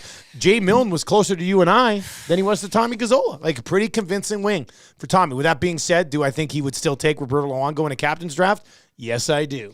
People still speaking your language, Saku Koivu. You have a lot of heartstrings being tugged on here for this one that you won't be able to I'd ignore. have to take Saku. He's tied for the longest serving captain in the history of the most glorified franchise of all time. So, yes, I would have to. Captain Morgan, Saku Koivu, you're already 2 picks in here. Yeah, Pat Maroon's bib says, prediction, Saku Koivu's not selected. Oh, he'll be selected. I have to get to a spot where my draft is so good that I'm taking a victory lap with Saku Koivu in the final round. Unless somebody were to scoop him on me, because that would rattle the entire draft, and I would never be able to live with myself. Interesting. So something to keep tabs on as well. Is Gager connected yet? Where's Gager? Is he there? Yeah, he's there. Oh, he's there. Oh, Yeah. I didn't see. Oh, he is there. Oh man, I was waiting for Gager. Let's bring Gager in. Probably here, man. reading his Wikipedia page or something. Yeah. Oh man, we got to talk about Gager's Wikipedia page. This is amazing. Gager, happy Tuesday, buddy. How you doing, man? Good to see you guys. How are things? Likewise. Oh, things are great. Happy New Year, Gager. Good to see you. Yeah, happy New Year, buddy. Yeah. Good to have you back. Hey, thanks, Gager. I'm glad you enjoyed your time over there. You sounded good. It was nice to have Dusty's voice ringing through the cavernous halls of my house during the holidays. It was great. I'm gonna lie. Team Canada probably could have used you in that semifinal game in the final 4 minutes. That was a major buzzkill, Gager. That was a tough one. Yeah, I've been known to lock it down for at least 4 minutes during my career. So yeah, they could have used me. You were excellent for 4 minutes. 4-minute stretches. This guy was absolutely lights out. Hey, have you looked at your Wikipedia page lately? I thought that was LinkedIn before, so I thought I was putting my resume up. But no, and maybe that's the reason why I didn't get a few jobs. So, but no, it's good to see that the people are on top of things and updating it with everything that matters in my life. So on your Wikipedia page, yeah, Gager, where do you come out on disgraced commissioner of a second-rate F1 fantasy league and denier of a well-earned constructors championship to one Matt Cassian? I equate that to Cass having all this time off and not doing any work, pretending he's sick, and just updating my Wikipedia page from the confines of Sherwood Park. This is ridiculous. So that's too specific, right? Does that not look like that's Cass? Like that comes across as Cass. Like Cass. Yeah. That's Cass's burner account. He went to a Starbucks with an old computer so it wouldn't trace back to him. I've been looking at this IP address. It's from the park. Or no, actually it was from Beaumont in the parking lot. He looked for the Wi-Fi in a hotel, but he couldn't find. Can you believe there's no hotels in Beaumont, a community of 20,000? Have you ever been? Have you set foot in the city limits? Well, of course. I was slinging the RG11 out there back in the day. Coax cable for the layperson. I was slinging industry the RG11. So they have cable, but they don't have motels. Yeah, it's tough, but because I think it's something to do with the French-English side too, right? They have to have both. They have to have the bilingual hotel, and maybe that's the reason why they don't have one. Just not the constant fight between the French and the English. They can't settle on what type of hotel to have. This guy tweets at me and says, "I've lived here for over 15 years. I've also wondered the same thing. Close proximity to YEG and airport hotels, I guess. And I see a lot of people being Nisku's really close. Why would they need one? I don't know. I just feel like as a community, you want to have some pride in that people can stay there in your community. You know, it seems weird to me. Yeah, no, that's funny because I've been scouring over the maps and looking. Yeah, there's nothing. I don't think there's a B&B something, but I don't think it's an actual B&B. It's like a nails place or something like Even like a 6-room motel attached to an old bar, like back in the day. You'd think something would be standing. Something. Yeah, exactly. Yeah, like those are quite popular in Saskatchewan. There's a lot of those. Dude, I'll take you on the tour. I'll get you the shirt. Yeah. Oh, I remember the trips down to Rollo when I frequented Notre Dame, and they had the hotel like when we would smuggle booze like a bootlegger walking through the stubble jumping through the fields to get a bottle of lemon gin to go blind with later. But that's a tale for another time. Quinn Phillips says, and why would anyone want to stay in Nisku? Which is a valid point. I mean, I'd rather spend the night in Beaumont than Nisku. Yeah. Really. I mean, I don't know. It's a weird one. Yeah, no, I've been out there lots. My son played lacrosse out there, big at the rink. I haven't actually. That's one rink I haven't played hockey in. Maybe I'll have in the Beaumont rink there. Yeah. Yeah. The one I went to is a pretty nice facility. Actually, we went during the pandemic. You could book times out there, so we went and hit it up a few times out in Beaumont. It was nice. Nice little barn they have out there. Gager, before we get to the Oilers and the Hawks tonight, Scalding Hot Takes returns on Thursday, and YouTube Trev and myself and Eric can be bringing the takes, and your name has come up as possible Scalding Hot Takes judge. If you are going to be in on the hangout on some Thursdays, obviously, you could pop in at 8:45. We'll do hot takes. You could connect over the phone or video to judge. Where do you come out on the interest level of being Scalding Hot Takes judge? It's quite the honor, Dusty. Thank you for considering me for this prestigious position. Let me. I don't want to cut or Gauthier this thing, but let me talk to my people. Okay. Let me get back to you. We'll take that. We'll take that. This is a huge decision to make. Yeah, we'll take that. As long as we can still talk to you, unlike Danny Briere, unable to talk to this kid at the World Juniors, which is wild to me. That's awesome. What do you make of all that drama with the Philadelphia Flyers last night, buddy? I see. to me, it's such a prestigious thing to be selected in the draft and make that step. It looks like this kid's going to play at some capacity in the NHL at some point, right? We don't know what type of player he's going to be, but this is a scorer. Seemed like a good fit for the Flyers. The Flyers look like a team that a pretty prestigious team to play for, and to have a role. Kind of, you're coming in to be a difference maker. For him to say no, it's, I don't know. The whole Lindros thing always kind of drove my bus a little bit. For him to say, I'm not going somewhere, it's tough. Maybe it's a Torts thing. He just didn't want to. I was going to say, too, like, Gager, Lindros, Torts, Philly, like, is it just all this, like, if this happens Nashville, like, are we really making, like, there's so much noise around it, too, with the atmosphere? I don't know.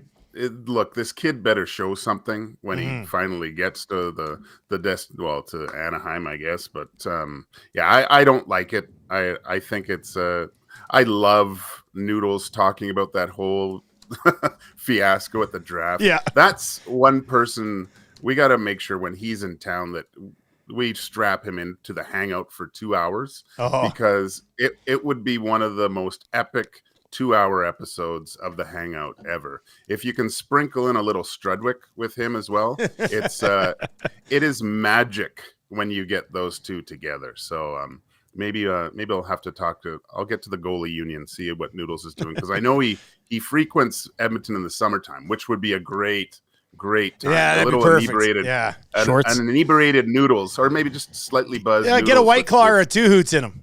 It would be fine. and it would be great.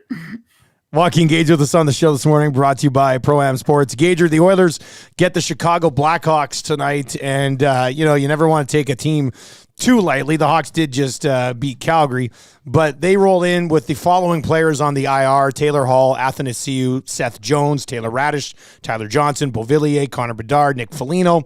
I think you can make a case that's 7 of their top 9 forwards to start the season and their best defensemen. So the Hawks are ripe for the picking. The Oilers have been absolutely rolling as of late. What's your level of confidence in a convincing victory tonight for the Edmonton Oilers? Oh, obviously it's highly confident that the Oilers can secure 2 points tonight. It's just taking care of business, managing the game, right? I think, Dusty, over the last couple games, we've seen some, not a lot, I would say, but some of the old play where just the game management hasn't been at the level as it was prior. There's been some loose play at the lines. I thought it was those games on the road in California were masterful, whereas anything 2 feet inside, outside blue lines, pucks were managed properly, getting deep. Look, if they don't give the Blackhawks any life, don't give them a reason to think that they can win this game at all, you could basically put this thing to bed, I think, in the first period, and give your team a chance to kind of roll through the lines, distribute the minutes evenly, and hopefully just get another 2 points and get Pickard in there and get his confidence going as well. Does anything concern you about tonight? No, I mean, it's tough because they've been playing at such a high level, and there's always worry when going into a game against a lesser opponent of, don't go in there trying to see, okay, what type of game is this going to be? Dictate how this game is going to happen for the Chicago Blackhawks. Like, make it very difficult from the first 10 minutes. Don't allow the home team to feel good about anything about themselves. First goal is really important, instead of a case where, maybe there's a chance here. You just have the Blackhawks in their back of their mind saying, oh no, not again. Gager, as always, buddy, appreciate you popping by, and we will continue this conversation on Two Guys and a Goalie today. Can't wait. There you go. That's Joaquin Gage. Two Guys and a Goalie coming up. It'll just be Gager and I today, as it'll be one guy and a goalie today, because Cass is still nursing himself back to health. Got a little bit of a speaking issue. And editing Gager's Wikipedia page at the same time. Yeah, exactly. But very non-committal, though, in terms of he appreciated. He said it was all very good that you nominate him for Scalding Hot Takes and all this, but it's kind of a Did you like? It I don't wasn't a know. slam dunk. When I you don't ask know. him We'll that see. question, it should be I yes. thought- It should be a yes. Yeah. The fact that he didn't say I yes mean- right off the bat. YouTube Trev, we were looking at each other like it was. It was weird. It was different. It was awkward. Yeah. Yeah. I don't know. I don't know. I was not. Well, I said it. I said, what if he says no? And he has to think about it. He waffled a bit. That's tough. Yeah, a little. Yeah, I mean I'm that's a sad. good point. I kind of thought he might just be like, "Thanks, that's awesome." He's gonna talk to his people. Who does people be? His family, I guess. Like, is Daddy ready to take on the role of Scalding Hot Takes judge? The dog. The thing that Gager had going for him is that no matter how he judges, people will still love Gager. Respected, right? Other judges took hits. They took body blows along the way. That wouldn't be the case with Gager. People love Gager. Whatever he says would always be deemed right. Well, we'll see. I mean, maybe I got to close him now. I got to close Gager. Make it worth his while. Give him that Sweeten the pot. DVD copy of the Goonies sitting over there. We got a half a box of Lindt chocolates here. Eh? Less than half. Less than half. Less than half. It was like a quarter of a box, but it was a big box. It was one of those big ones in Lindor Lints. So some homemade Kahlua. Maybe that gets it done. Maybe that gets it done. Nutsy Dealson's in says, good point by Gager. If there's an area for the Oilers to improve on, it's setting the pace of games. They've been very inconsistent in that regard. X-Ray J says Gager was definitely dodgy of the situation. Non-committal. Yeah, non-committal. I don't know if I go dodgy, but non-committal. I mean, I kind of get that. I understand that. With that being said, we sort of just threw this on him here. Quinn said he's playing hard to get. Classic. The chase is on, eh? So what do we do? How do I convince Gager to be Scalding Hot Takes judge? We get him a shirt. Give him maybe a robe. Yeah, for the judge, eh? Yeah. An EST judge's robe. Gavel out on it. That would actually be pretty good. X-Ray J says he was waiting for that judge money. Probably going to be waiting a little bit longer for that HR Daddy judges type of money. Winces. Yeah, HR Daddy right now is just going, I don't see that happening. Writing checks. All right, so we'll see where it happens with that. Man, I really hope he does it. I thought Gager would be the perfect one. He's a beauty lister. He checks all the boxes, you know? He's a beauty lister. He's a co-host here on EST. He's a hangout regular. Why would he not be the Scalding? Yeah, he said he was honored and it was a Yeah, privilege. But it didn't show it. You didn't see that on his face. That does. You know what this sounds? It sounds Cutter Gauthier like where Gauthier was like, I'm born to be a Philadelphia Flyer. All this other stuff, but never the hard commit. Huh. I'll just leave it with that. Huh. We'll see how it plays out. Oilers and the Chicago Blackhawks tonight. Let's get into your orange and blue breakfast for Mobile One and Blue Water Lubricants. Mobile One and the Edmonton Oilers. One oil, many champions. They are the lubiest in the business. If you need to keep it running right, get it done with Mobile One. All right, Lieutenant Eric. Let's dive into this bad boy tonight. We talked about the Hawks a little bit. Here's the projected Hawks lineup according to Daily Face-Off. This was last updated last night. Dickinson between Colin Blackwell and Kurashev. Mackenzie Entwistle with Gutman and Reichel. Donato with Zach Sanford and Isaac Phillips. Brett Seney with Reese Johnson and Boris Kachuk. On the blue line, Tenorti and Connor Murphy, Vlasic and Megna, Korchinski and Zaitsev. Megna, I said like Dr. Evil. Megna. Jacob Megna. Watch out for Megna. That's what Chicago's bringing to the table. So I like the Oilers' chances tonight. McDavid, Hyman, Nuge, Draisaitl, Fogle, McLeod, Ryan Yamar, Kane, Hamlin, Connor Brown, and Adam Ernie. Philip Kemp has been called up.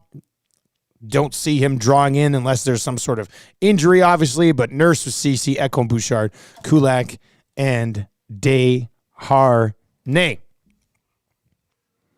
As for a list of guys who aren't tough enough to play hockey tonight, Lieutenant Eric, may we present to you the Chicago Blackhawks here. We don't need to go through that. On the Mobile One Orange and Blue Breakfast. That roll again.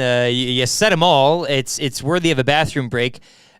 They're missing everybody. They're missing everybody. It's one of those things. So I mean, you read the Rolodex there. In terms of the visiting Edmonton Oilers tonight, Sam Gagner day-to-day with an undisclosed injury. Looks good to go though, right? If they had to. Yeah. So I mean, get him in there. clean bill of health, and again, games like this. I asked Gager what he might be worried about tonight, but Oilers trucking along pretty good right now. So we'll leave it at that and say no more. X-Ray Jason says, Shoggy has been courting Gager since you went overseas, Dusty. A mutiny is afoot at EST headquarters. Come on. Cold takes. Come on. The Got Your Back pod. Oh, wouldn't that be something? All right, what's your key to a victory tonight, buddy? Said it earlier in the show, get off the plane, arrive on time. Also, and again, it's, the San Jose Sharks. Oh, yeah, that was a different time. It was before Knobloch. This is after Knobloch era. This team is visibly different. It's all sorts of different. This shouldn't be an issue. But you do have to show up, and you do have to play your game, as to echo Gager's words, take it to them. I did feel the game Saturday night against Ottawa, too, and nothing against the Senators, but there was a bit of, they got themselves into it a bit. Go out there and hammer them. They've been playing great in the first 5 minutes this season. Like, it's been really good for them, but after that 5 minutes, Ottawa kind of rode that wave and grew into it. There's no reason they should let this team grow into any sort of game tonight. Get off the plane, show up on time, play the way you've been playing, and it shouldn't be a problem. Game day prediction, I'm going to say the Edmonton Oilers. I'm going to say they score 6 goals tonight. I'm going to say they pile it on. No McMuffin. That would be 8 in a row. Yeah, 6 would keep us below a breakfast sandwich. That would be 8 in a row.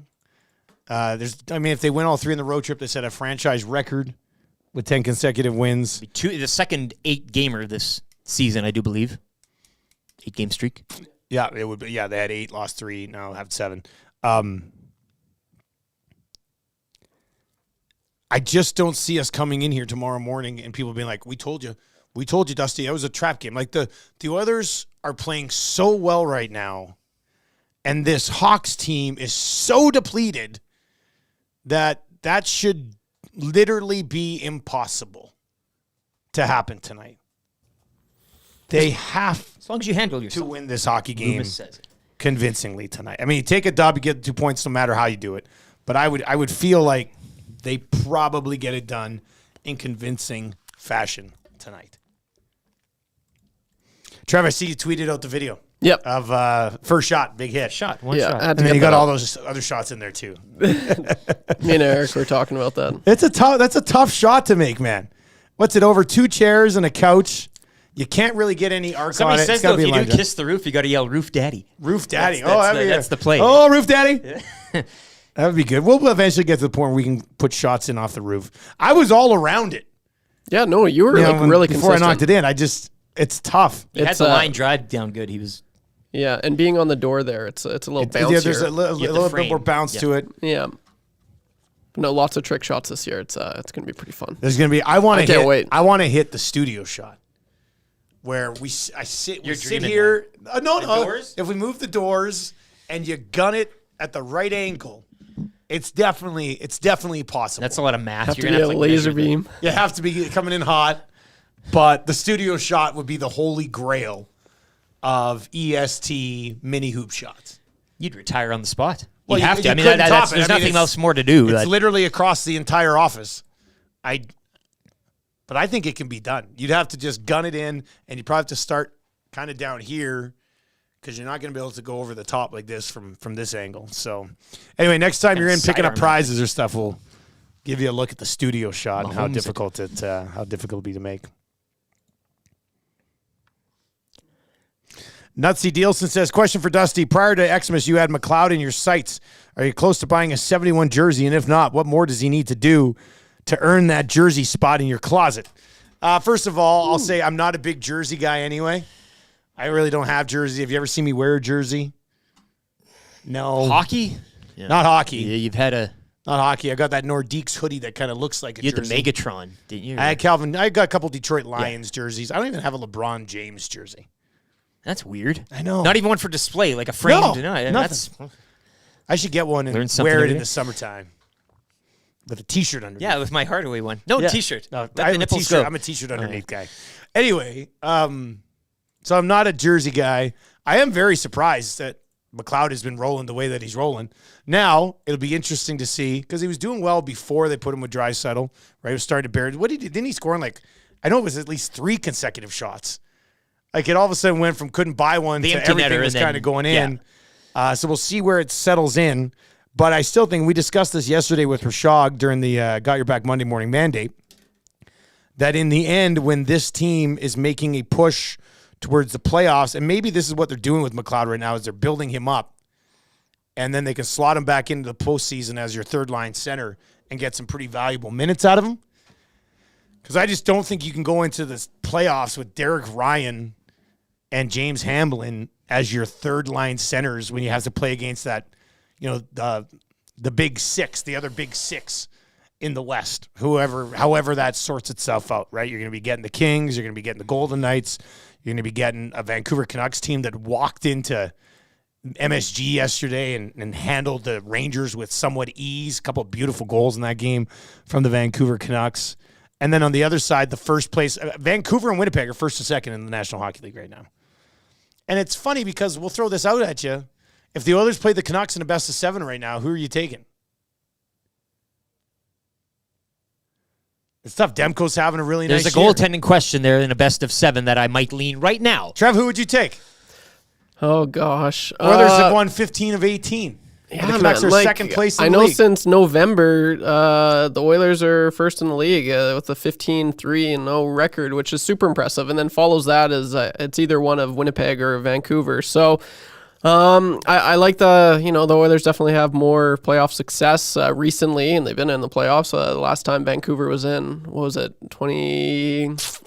I'm drawing a blank, but they don't have the experience. Not nearly. I don't even know if Quinn Hughes has been in the playoffs. So I like the experience side of things for the Oilers. So maybe, I think I'm There's a leaning pedigree and a little bit. hunger there. Yeah, but it's not a gimme. I mean, you've seen what the Canucks have been able to do to the Oilers earlier in the season, and just what they did to the Rangers. Rick Tocchet's got them buzzing. They're looking so good, all their lines, and Quinn Hughes is just probably, if not the best defenseman in the NHL right now. He's probably second. Him and Cale Makar. I think he's the front runner for the Norris this year. He's got 50 points in 40 games. It's impressive. Yeah, he started the season with a few records that he broke. I know he was the first defenseman to start the season. He was the first player to reach 30 points this year, and that's the first time that a defenseman has done that since Bobby Orr. So it's really impressive to watch the Canucks. I've been watching them a lot, and all their lines are really going. So if the Oilers were to,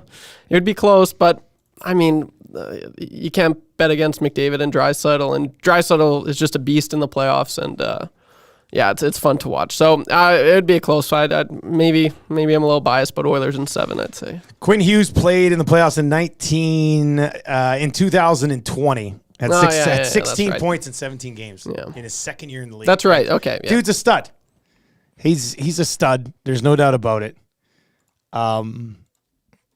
But the Oilers have been playing extremely, extremely well. It's the same question with the Winnipeg Jets. Who you take in that series? Right? The Jets are stingy. And another stone they don't cold allow goalie, though. they don't allow anything, and they got Hellebuck between the pipes. No, and it's nice. It's totally switched, right? Complete 180 at the beginning of the season. The Oilers were just terrible, right? And I was talking to my dad, huge Jets fan, last night, and he's worried. He's like, oh, right now, if the playoffs started, the Oilers would play the Winnipeg Jets in the playoffs, and he was worried. He's like, no, I don't like the Jets odds. I'm like, really? I don't know if I like the Oilers odds on that one. So it's nice to hear that the Oilers are starting to bring fear towards other teams.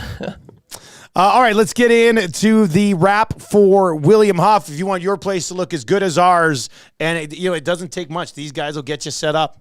It's extremely well done. We got this wall wrapped. We got the main wall wrapped out by the hoop, and then obviously the hangout looks absolutely top notch, professionally done. This is why they've been doing it since the 1970s. Visit them at WilliamHuff.com. Maybe they could for more details. Wrap our court here in some sort of an in-season tournament look. Can you imagine? I'll have to talk to Bruce over at William Huff. But if they could lay down basketball wrap over top of our carpet, roll out when we play. That would be amazing. That would be really cool. All right, what did we learn on the show today? I mean, no lodging in Beaumont. That's the big one. I thought people were being hilarious with this. Multiple reports, confirmations, city councilors chatting with me. I don't know, theories going from neon lights. I don't know what it is. I don't think we arrived on any specific answer. But what we did find out is that there's no hotels, motels, or any sort of lodging in the city. And it of seems Beaumont. like a lot of people from Beaumont are just like, oh, that's cool. Everybody can just stay in Nisku. But I'm like, take some ownership of people who want to be in your community. I don't get it. Get the money's leaving. You're missing out on significant bucks. tourism The dollars. bucks. Because you know when people stay at a hotel, you know what they also do usually? They go for a bite to eat somewhere. And you are hurting. You're hurting your fast food places and your restaurants by not having a place for these people to stay in after they eat. Nisku are laughing. I just don't get it. So if you're going to stay in Nisku, what are you going to do? You're driving to Beaumont for a meal and drive back to Nisku? No, you're not. You're going to go to some of these places in Nisku. Wild. That's just nuts. But I do plan to go sometime in the new year. Day trip.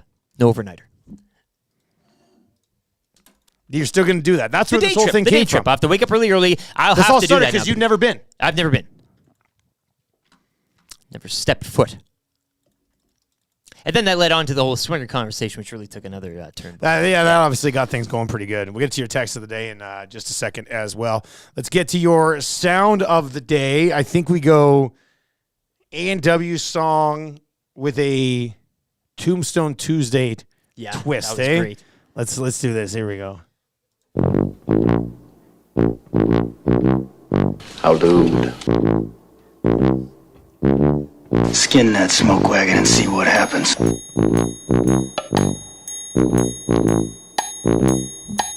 I'm your huckleberry. Oh, that hit good. That is a hell of a thing for you to say to me.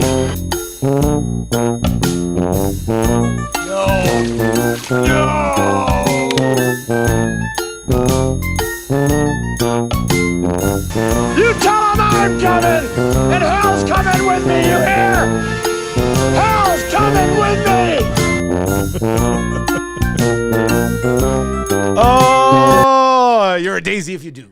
The whimsical fashion of the song combined with the very intense yelling. It sounds real nice. That comes together real nice. That's really good.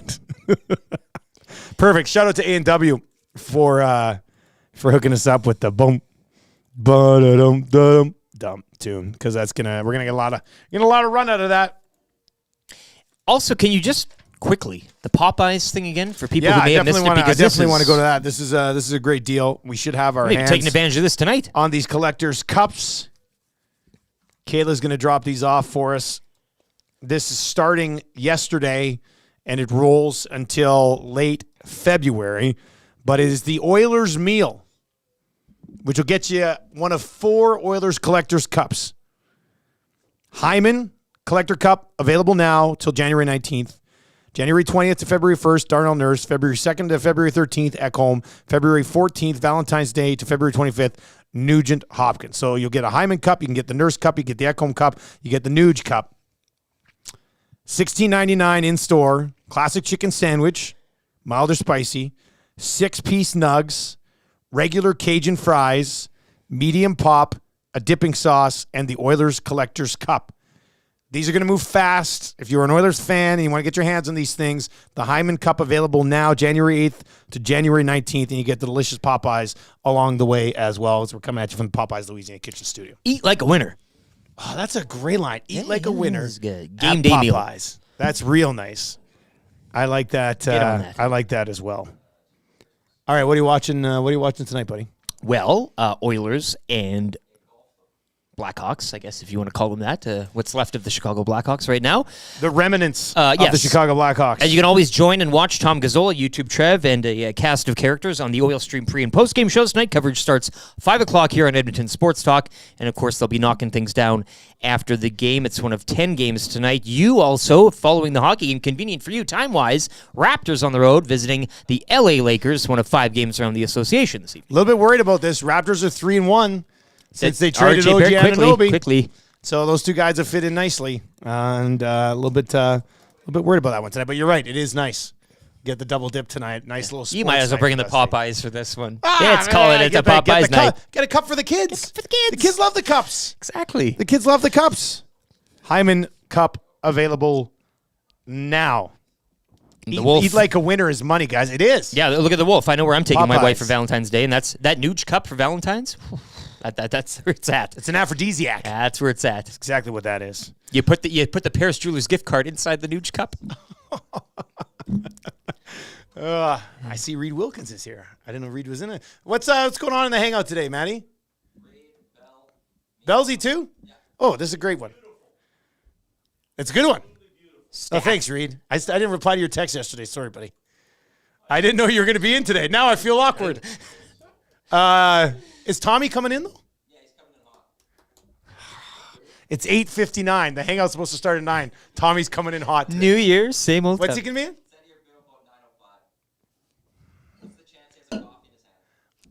Well, listen, we're going to have to talk about this at the meeting tomorrow. You can't show up to work late if you stop to get a coffee.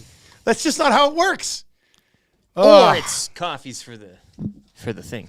Well, if you stop Yeah, in you for gotta- coffees for the whole hangout, I get it. But that would But cushion you the blow. can't stop for a coffee and be late for work. Maddie's got the pot. Well, we can make our own Maddie's got coffee the here. You pot. can be on time.